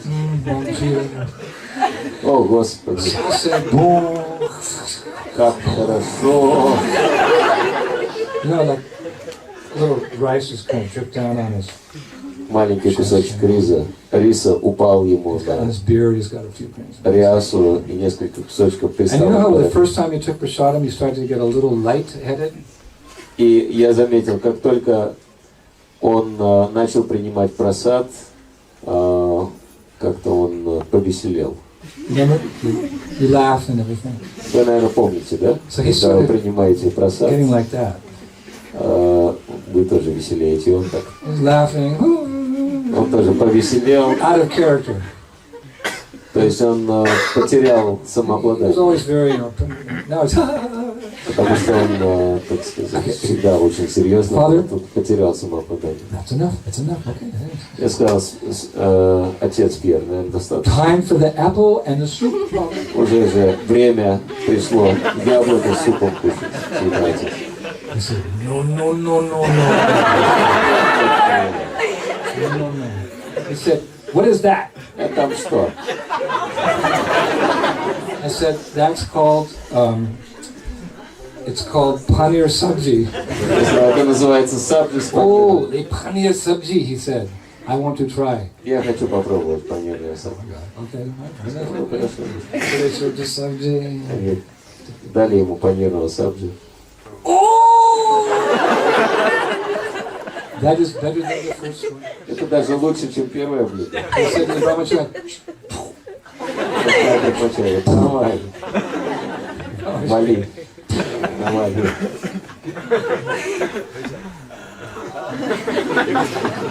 more. Еще. The brahmacharis are like, Брахмачарья так и есть. so it's, we're getting late actually. So I said, come on, serve all the preparations at once, boys. So they started serving the chutney, the apple chutney, the red raspberry chutney, the banana chutney. They started serving the kachoris, the samosas, puri. И мы уже опаздывали на Санкиртану, поэтому я сказал, давайте параллельно все блюда раздавайте, и поэтому они начали раздавать самые разные чатни, клубничное чатни, банановое чатни, самосы, качори, пури. So Father Pierre, he has 4 plates full. У отца Пьера к тому времени уже были полны все 4 тарелки. 4 plates. Все 4. And then they're bringing another subject. He says, ooh la la, I need another plate. И принесли еще одно сабджи, он сказал, о-ля-ля, мне нужна еще одна тарелочка. 4 there. У него уже 4 было. And all you've eaten in 45 years is soup and apple. I think you better cool it. Я сказал, у вас же уже 4 тарелки, а вы 45 лет ничего кроме супа с яблоками не ели. Может быть, чуть-чуть притормозить? He was getting a little, he said, don't speak to me like that. I am older than you. Но его уже понесло, и поэтому он сказал, так мне не говори, я же старше тебя. Bring me one more plate. Еще одну Bring тарелку. me 2 more plates. 2 тарелки 3 принеси. more plates. Еще 3 тарелки принеси. Thinking, oh my God, what's going to happen? Я думал, о Господи, что творится? And he's Чем это eating. закончится? He had the hunger of a 16-year-old boy. И он ел как будто с аппетитом 16-летнего.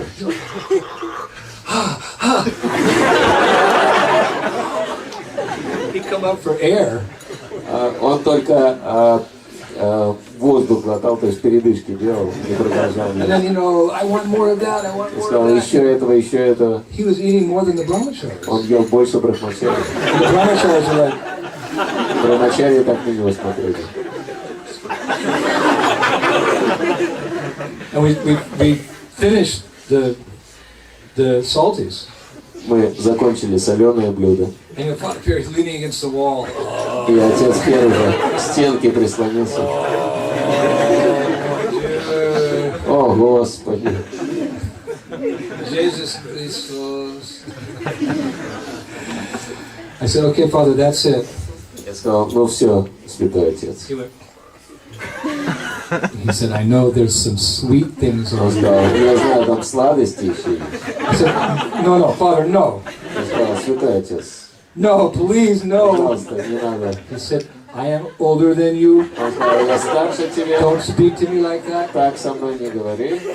Bring the sweets. Несите сладости.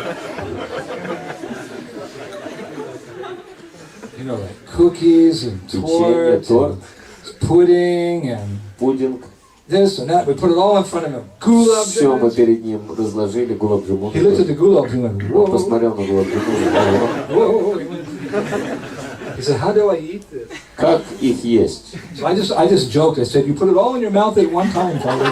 Я пошутил, я сказал, прямо все целиком в рот It was just a joke. Это была просто шутка. So I turned to talk to the brahmacharis, Я повернулся, обратился к and I turned брахмачаре, around, потом and Father Pierre's got повернулся, this gulab in his mouth. и отец Пьер засунул целый гулаб-джамун в рот. His mouth's wide open, all his teeth are showing, it's bulging out of his mouth, his eyes are going around. Запихивал гулаб-джамун в рот, у него глаза вылезли из орбит. And he's like, what do I do now? He can't speak it. I said, Что делать дальше? Не мог даже говорить. so he got all the juice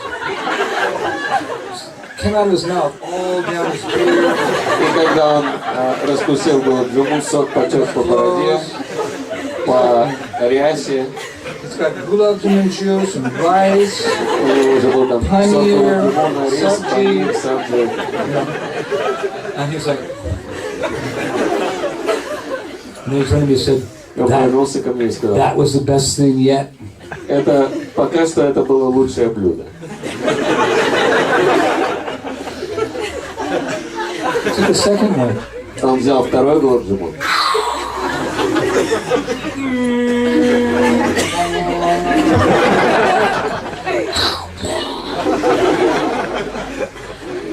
Seven gulab jamun. 7 гулаб-джамунов. 7. 7. The best brahmachari could only eat 5.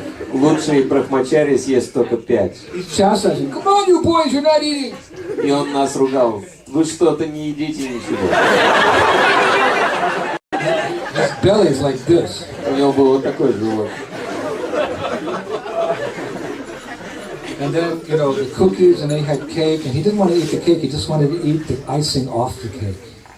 И он печенье съел, а когда дело до торта дошло, он говорит, сам торт я не хочу, а вот крем с торта со скрипом. He took a spoon. Взял ложку, крем с торта со скрипом. There was no icing on the cake, only a bare cake that nobody put any icing on. He ate it all himself. Он весь крем с торта съел, там ничего не осталось. And then it was a layered cake, so then he took the layers off and scraped the icing from the middle of the cake. И затем он начал снимать слои торта и соскребать начинку со слоев и съедать ее. Here's a man who had not eaten sugar in 45 years. И этот человек сахар не ел 45 лет. So he started going like, cuckoo. И он уже начал доходить до кондиции. He started laughing so hard he couldn't control himself. Он начал смеяться так, что не мог остановиться. And then he laid down on his side, he's like just on the floor, and You know, he'd spilled the sweet rice and he'd spilled the gulab juice and he'd laid down in it. And he's laughing and he's telling jokes in French. И он уже не мог даже сидеть, он лег прямо на бок, на пол, хотя там был разлитый сок от гулаб-джамуна, сладкий рис, и дал и все остальное. Он прямо в эти лужи лег и начал на французском шутки какие-то шутить. Then he rolls over on his back. Потом он перевернулся на спину. And he goes like this. And he starts telling funny stories. И начал какие-то анекдоты And they рассказывать. really weren't that funny. No one was laughing. He was the only one who was laughing at his own joke. И эти анекдоты даже смешными не были, вот только он смеялся. He'd tell this joke and the brahmacharis would go. Он рассказывал какие-то анекдоты, брахмачарьи не And понимали. he'd go, ha, ooh, Father Pierre, you're making too much noise. Мы говорили, отец Пьер, вы же слишком сильно He'd шумите. scream, oh, mon Dieu! Я говорю, о, Oh, Господь! Jesus Christus, gracias, merci, thank you. Спасибо, милость Господа без And then he границ. sat up. Затем он сел, His hair was like, у него были волосы растрепанные, beard was full борода. of, you could squeeze his beard. Бороду можно было выжать. Get gulab juice. Полный стакан гулаб-джамунового He's got сока this выжать. sweet rice all over his Там был side. сладкий рис с одного боку, Сабжи. сладкий с другого. And his eyes are like, У него глаза вращались в орбитах. he said, more. Он сказал, еще. More of what? Еще чего? More of these sweets. Еще сладостей. He said, there's one container you have not given us yet. Why are you holding it back? Я вижу, что вот там одну коробочку еще не открывали. Почему ее скрывают от народа? I looked at it, it was Varuni beverage. Я открыл контейнер, там был напиток варуни. Now, I don't know about now, but in the old days, when we made Varuni beverage, it was like 3/4 honey and 1/4 milk or water. Я не знаю, какой сейчас рецепт для варуни, но в свое время у нас был рецепт на 3/4 меда, четверть йогурта. So I said, Father Pierre, no. Я сказал, отец Пьер, не надо. He went, oui. Он сказал, почему? I said, no. Я сказал, нет. He said, oui, oui, oui. Почему? I said, no. He said, oui, oui, oui. That means Он yes. сказал, да. He took his cup. Он взял стакан, He walked over to the Varuni beverage, подошел к контейнеру с and he водой. sat down next to the barrel. It was a big barrel like that of Varuni beverage. Сел прямо рядом с этим I took the whole котлом. thing from the temple. Большой котел я привез. And he из sat страны. against the wall, and he started dipping his cup into the Varuni beverage. Он сел, прислонился к стене и начал черпать стаканом варуни. It's like, you know, half is going in his mouth, half's going down his throat. Половина лилась в рот, половина на одежду. And there's a little puddle of Varuni beverage. И он сидел в луже из варуни. So he got up, and Yeah, he slipped on the juice, Подскользнулся на соке. and he fell down, and he knocked the Varuni beverage over, Упал, сбил варуни, and it went all over his robes. и она разлилась по всей его рясе. He stood up, he was soaking wet with Varuni beverage. Он встал, он был весь вымоченный в варуни. And he was like so intoxicated, he started dancing around the room. И он был настолько пьяный, что он начал танцевать по комнате. Did you see this one? When I was young, I would dance like this. И он говорил, что когда я был молодой, я вот так танцевал. La la la la la la la la la. His robes are flying and they're splattering gulab juice on the walls. То есть его ряса развивалась, и сок от гулаб-джамуна брызгал на все стены. And he's dancing around and singing Он and then танцевал, sitting down, пел. telling a joke. He told the brahmacharis, come, sing Говорил with me. брахмачарьям, давайте со The мной brahmacharis спойте. got up, Hare Krishna, Hare Krishna. Брахмачарьи начали петь. So then he started trying to chant. И он тоже старался Hare распевать. Krishna, Hare Krishna, Krishna, Krishna, Hare Hare Hare. He's dancing around. Oh, then he go and take a cup and along the ground he picks up the juice up. Он с пола сок, собрал стакан, выпил.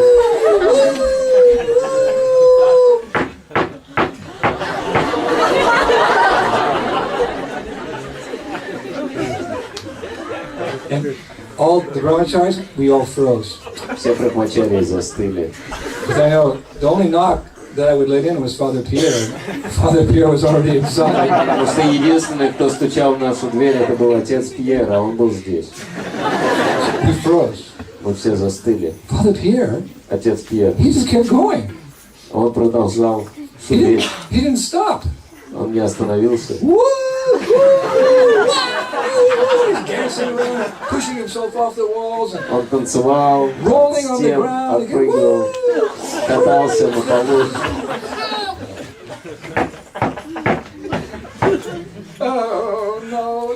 О, Господи. Father Pierre is just going on and singing and dancing. Тем временем отец Пьер пел и танцевал. So I said to the brahmachari, Я сказал брахмачари, open the door. что ж, открывайте двери.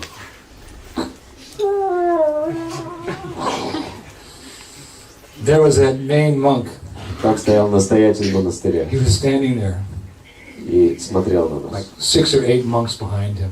А за ним стояло еще 6 или 8 монахов. What is going on in here? Что здесь такое творится? I said, Что я мог сказать? Father Pierre said, we're having a party for God. И отец Пьер сказал, мы празднуем рождение Бога. We're eating this food for God. We're not eating apples and soup either. Мы тут не просто яблочками с супчиком питаемся. He cut some sandash and he kind of danced over to the main monk. He said, you must try this. Just try a little bit. Only one bite. Он, пританцовывая, подошел к главному, к настоятелю с сандешем и сказал, тебе надо это попробовать. Давай, один кусочек. Father Pierre, you have sinned terribly. И настоятель сказал, отец Пьер, вы ужасно согрешили.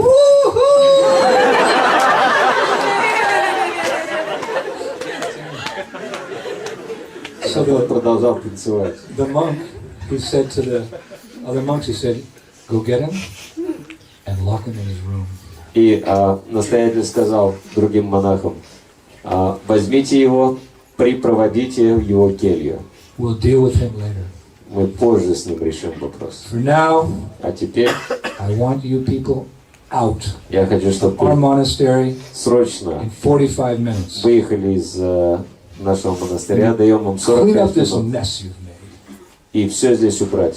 You're out of here. I Давайте, told you no food. I told you don't talk to my monks. уезжайте. Я вам сказал, не готовить пищу и не говорить с монахами. Okay, sorry. Я сказал, хорошо, извините нас. You know, in his eyes we've done wrong, but I felt in Lord Chaitanya's eyes we've done right.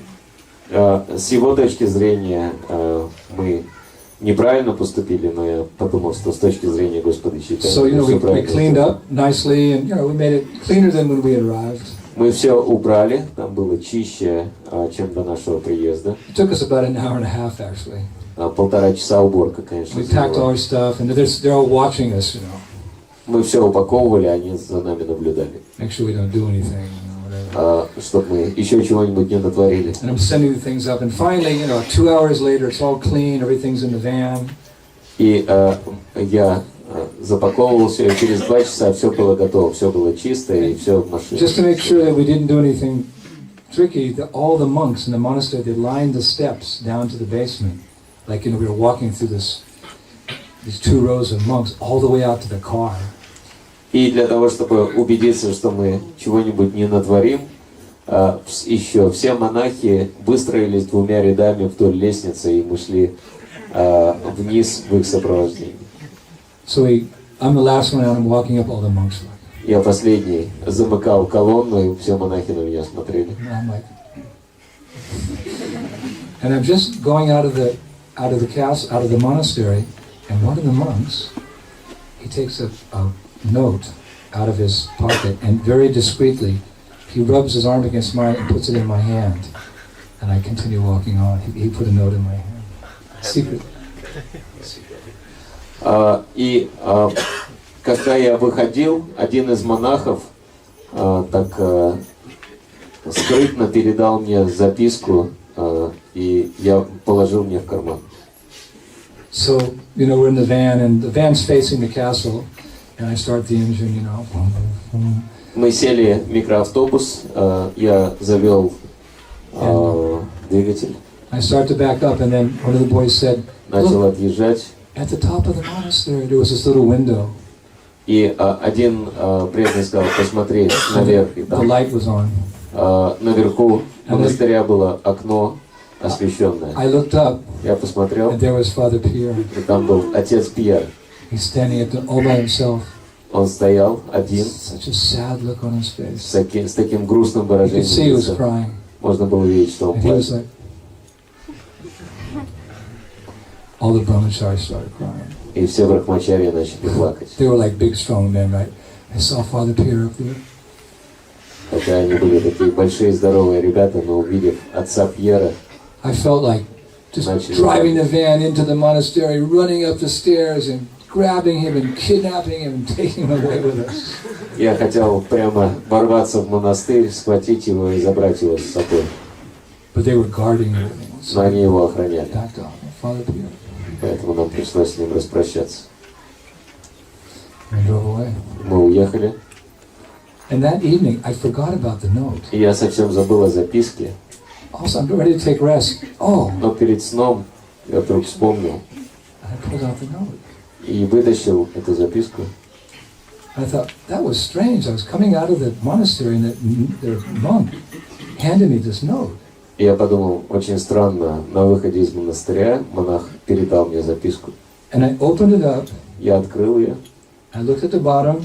посмотрел на подпись. It was from Father Pierre. Это была записка от отца Пьера. He'd written the note while we were cleaning up and getting ready to go. It was a long note like this. Пока мы убирали все и упаковывались, он написал нам достаточно длинное письмо. He said, my dear friends, Он написал, мои дорогие my друзья, dear brothers in Jesus, дорогие братья в Иисусе, dear devotees of God, преданные Господа. I want to thank you for the most wonderful 2 weeks in my entire life.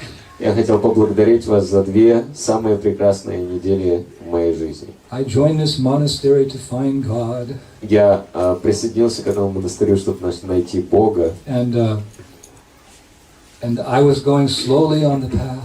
Я очень медленно двигался по этому пути. But I must say, in your association, in the last 2 weeks, I've learned more about God than I have in 45 years. Но я должен признать, что за последние 2 недели я узнал о Боге больше, чем за 45 I лет. said, I'm so sorry that because of me you were kicked out of the monastery. И мне очень жаль, что из-за меня вас выгнали из монастыря. But you should know that you've left behind one old man who's come closer to the goal of heaven.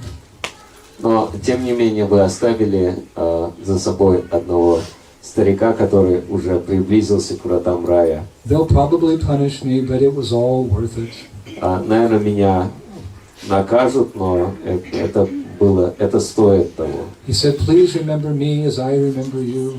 Пожалуйста, помните меня, и я буду помнить вас. I'll never forget the classes, Я никогда не забуду лекции, your sweet singing, ваше замечательное пение and the wonderful food which I tasted for the first time this и morning. прекрасную пищу, которую я попробовал первый раз сегодня утром. Your little brother, Father Pierre, Ваш младший брат, отец Пьер. and he had his address there. И он там написал свой адрес. He said, P.S., please write back. И он написал, пожалуйста, ответьте. на So это I письмо. immediately wrote a letter, put in the envelope, and the next day I had the boys go to the post and send it. It would only take a day to get there because the monastery was not that far away. И я сразу же написал письмо, запечатал конверт и попросил одного из преданных отправить его. То есть в этот же день оно должно было дойти, потому что монастырь был рядом. In my letter, И в I своем put my письме return address, я написал свой адрес.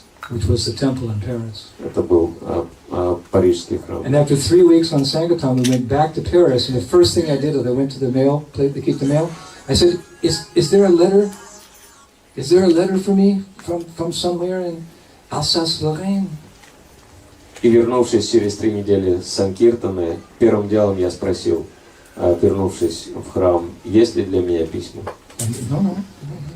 Они сказали нет. That's strange. I wrote Father Pierre. Я спросил, очень странно, я же написал отцу Пьеру, почему он I wrote нет? another letter. Я написал еще одно письмо. Went on Sankirtan, 2 weeks later came back. Is there a letter from a Father Pierre from the Alsace-Lorraine? На Санкиртану через 2 недели спросил, пришло письмо от отца Пьера? No, we didn't get any letter for you. Нет, никаких писем не было. So I would write to him every few months. Я писал ему каждые несколько месяцев. Through the years, of course, after some time, I would write less often, but after 4 or 5 years, I'd sent many letters and he didn't write back. И иногда, конечно, я писал чаще, иногда позже, но он несколько лет не отвечал на письма. So I thought, Я подумал, I'm going to go back. Надо вернуться. So we were planning where we would go on Sankirtan. So it was a long time. I said, let's go back to the Alsace-Lorraine. Let's go back to that area, boys. And they were going, do you have some plan? I said, yeah, we'll go and distribute there. I want to go see Father Pierre. И в какой-то момент, планируя Санкиртану, я сказал преданным, давайте поедем вот в тот район монастыря. Они спросили, какой у тебя план? Я сказал, я хочу увидеть отца Пьера. So we went back to that area and we were doing Sankirtan in all the villages. Мы отправились в эту местность, занимались Санкиртаной по деревням. And one day I told the boys, I said, look, И однажды я сказал ребятам, remember that monastery we went to 4 or 5 years ago? помните этот монастырь, где мы были 4-5 лет назад? Да. Who could forget? Кто мог забыть такое? I said, I want to go up there myself today. Я сказал, я I'm туда going to drive a van up. отправлюсь. You guys do Sankirtan, I'm going to drive up the mountain. Я отправлюсь туда, в монастырь, вы занимаетесь Санкиртаной, а я поеду. I want to go see Father Pierre. Хочу увидеть отца Пьера. So they said, fine. So I dropped everybody off on Sankirtan, gave them their books, their prasadam, and I Я drove. развез всех на Санкиртану, дал им книги с Took me a few просадками, hours. отправился в монастырь. And so as not to get any attention, I parked the van about a half kilometer away, and I walked to the monastery. Опять-таки, несколько часов понадобилось, чтобы добраться, и чтобы не привлекать внимания, я машину оставил за полкилометра и пешком дошел до монастыря. And it was late afternoon. Это было уже позже, во второй The половине. sun was starting to go down. Солнце начало садиться. So I did the same thing I did 5 years earlier. I went and I knocked on the door. И я сделал то же самое, что 5 лет назад, постучал в дверь. And the same thing, there was no reply. И опять никто не отвечал, Because it was a big place, I guess. And, потому что это был большой монастырь, наверное. so after about 10 minutes, И где-то через минут 10 I saw through the grill, I saw someone walking towards the grill. я увидел The через hallway. дверной проем, что кто-то идет по коридору.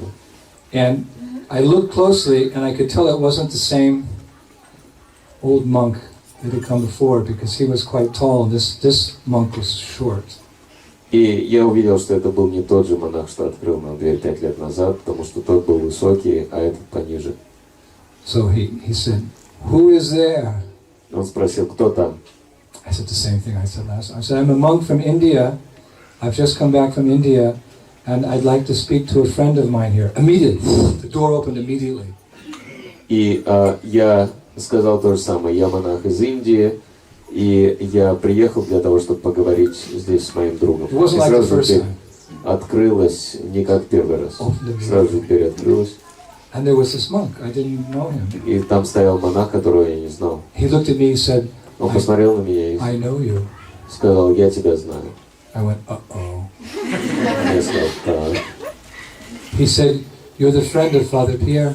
ты отец, ты друг отца Пьера. I said, "Yes, yes, Я сказал, да, yes, да. I'm the friend of Father Pierre. I've come back to see Я him. отец, я друг отца Пьера, хочу его Is увидеть. it possible to see him?" Можно его увидеть? I know, I'm a little afraid of the old monk because he threw us out last time. He said, no, don't be afraid.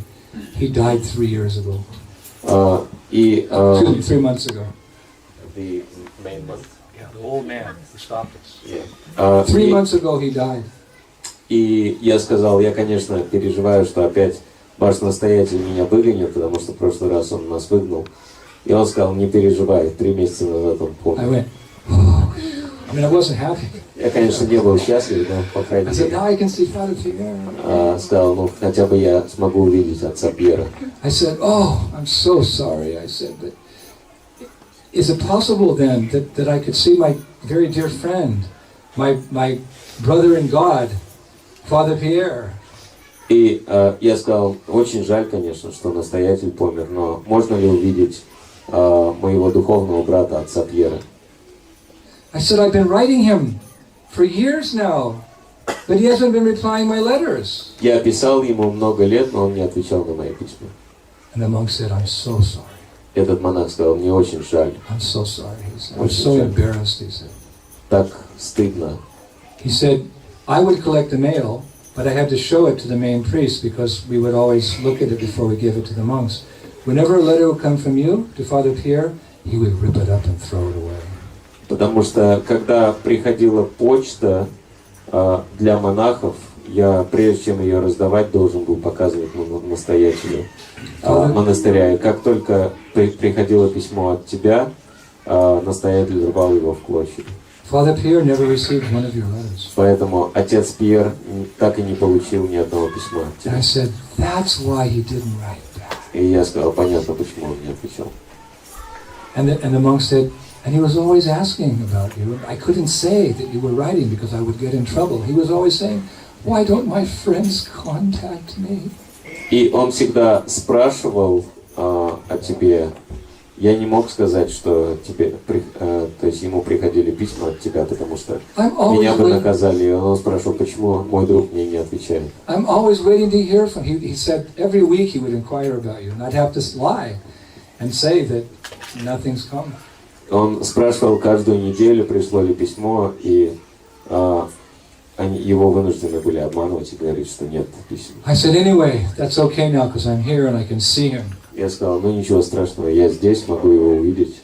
Then he got these big tears in his eyes. У него появились слезы на глазах. He looked down. Он опустил голову. He said, Father Pierre was waiting for you, but he died 2 days ago of old age. Он сказал, отец Пьер ждал вас, но 2 дня назад он умер, не дождался. I went, what? Я сказал, как так? Yeah, he's an old man. He was like almost 80. Конечно, он был уже старый человек, ему было около 80. I was like, if I had to come 2 days earlier, I would have seen him. Я подумал, если бы я приехал на 2 дня раньше, я бы его увидел. So we both kind of stood there like nobody said anything. Мы стояли молча. He said, come. И он сказал, заходи. I'll take you to his grave. Я покажу тебе, где он захоронен. I went, whoa.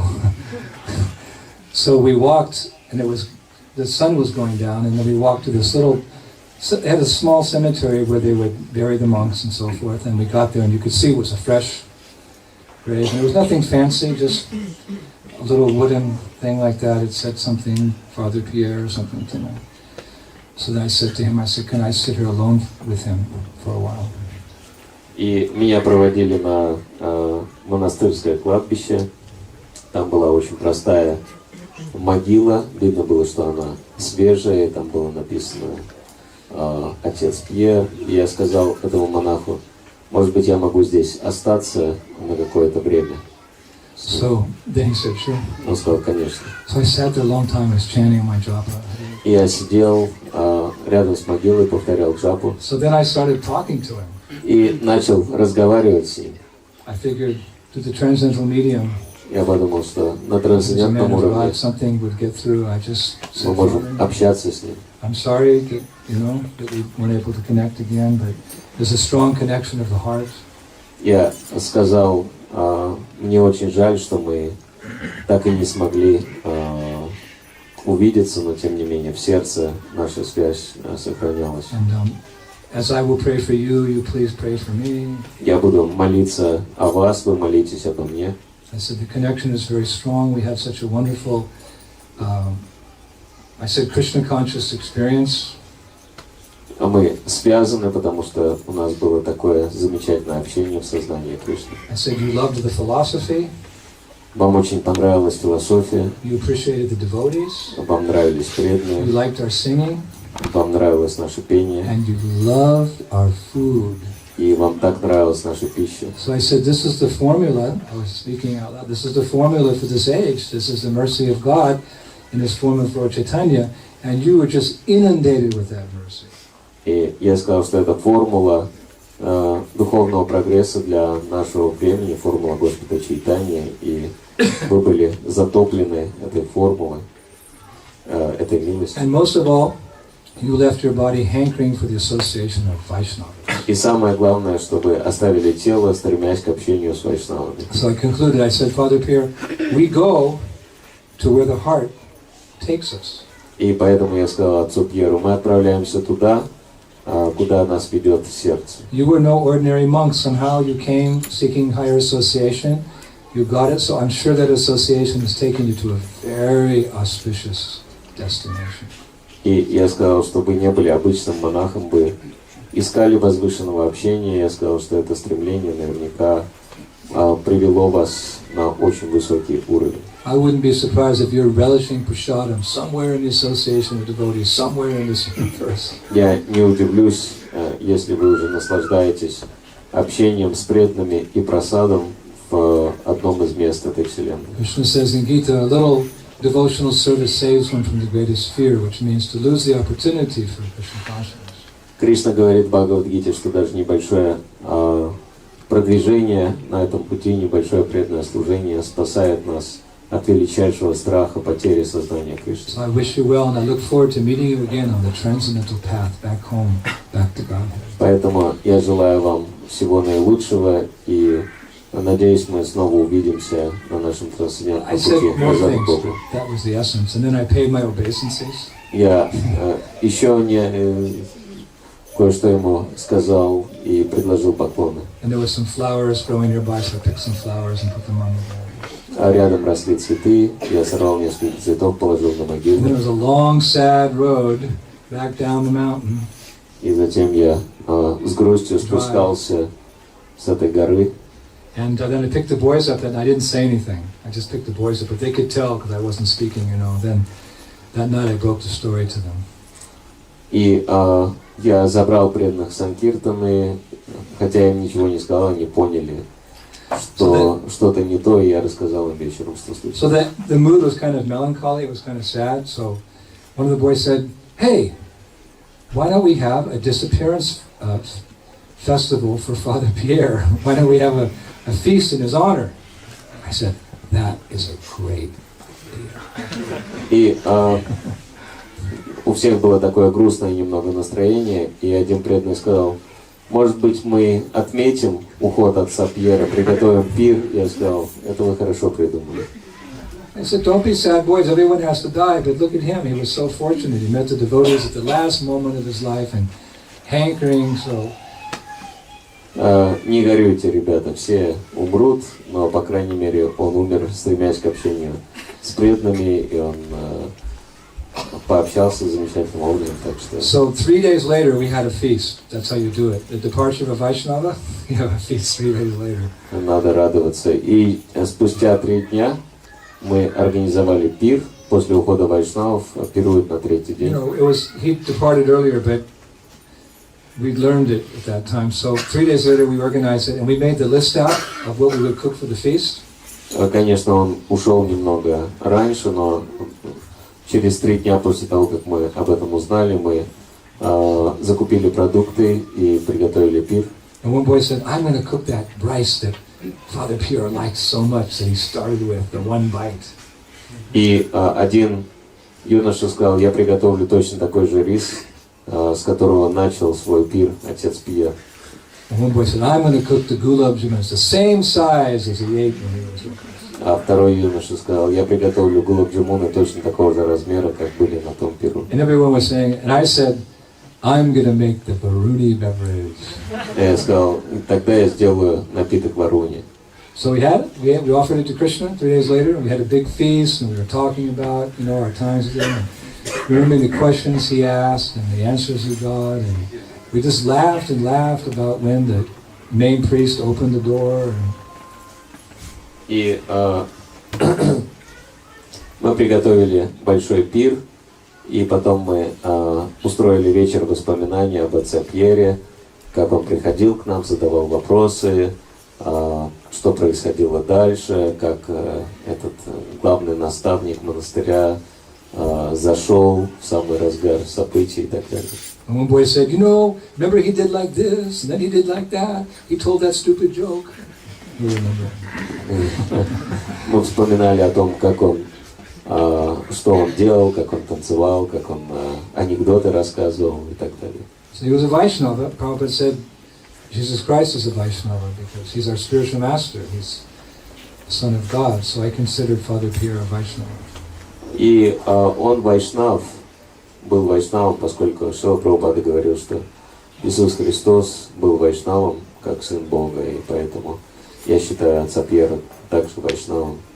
He reasons ill who says that Vaishnavas die, but thou art living still and sound. A Vaishnav dies to live, and while living tries to spread the holy name. Как говорится, что неправы те, кто утверждают, что вайшнавы умирают, потому что вайшнав живет всегда и распространяет святые имена. So this is Lord Chaitanya's secret weapon. Это тайное оружие Господа Чайтаньи. I told that story. It's got a little sadness to it, but it's got a good ending. Хотя эта история немного грустная, но она хорошо заканчивается. I told you that story just to remind you of the potency of prasadam. Я рассказал вам эту историю, чтобы напомнить о могуществе прасады. We have the holy names, we have the association of devotees, we have our amazing philosophy, and we have, by Lord Chaitanya's grace, Guru Maharaджа. У нас есть святое имя, общение с преданными, и по милости Господа Чайтаньи у нас есть даже Гулабджимуни. So once again, I thank all of you for taking such good care of me. Спасибо всем, что позаботились обо мне. The etiquette is very nice here. The mood is very Замечательно меня nice. приняли. Здесь очень хорошее настроение. You're very we've got a kind of a restrictive government to some degree, but in one sense, it works to protect you. Хотя правительство накладывает определенные ограничения, но в определенном смысле это для нашего блага, это нас защищает. It's kind of a little pocket of Vaishnavas tucked away in a part of Europe that, you know, people don't come. You can't even get visas for the European Union. The European Union will not issue visas to Belarusians. То есть Белоруссия изолирована от всей Европы, и поэтому здесь все сохраняется в первозданном виде, потому что сюда не заехать, не выехать, то есть и белорусам тоже визы не дают особо. The only reason you got visas to the Polish tour, some of you, is by the mystic power of Nandini Mataji. She has this mystic power. She just gets visas even when it's impossible. So, although the European Union has refused to give any Belarusians because of the nature of the politics there, somehow, like 40 of you got visas. И то, что столько из вас получили визу в Польшу, этому мы обязаны мистическому могуществу Матаджи Нандини, хотя никому с белорусским гражданством в силу политической ситуации визы в Европу не дают, но вам такому большому количеству, около 40 человек, дали визы.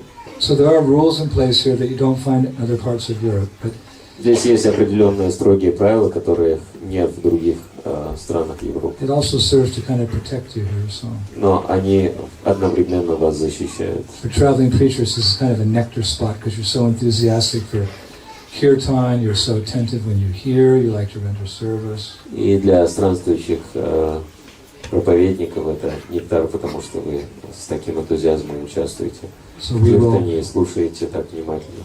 we'll come back as we promised. Поэтому я вернусь в соответствии с Spend обещанием. more time with you. Еще пообщаемся.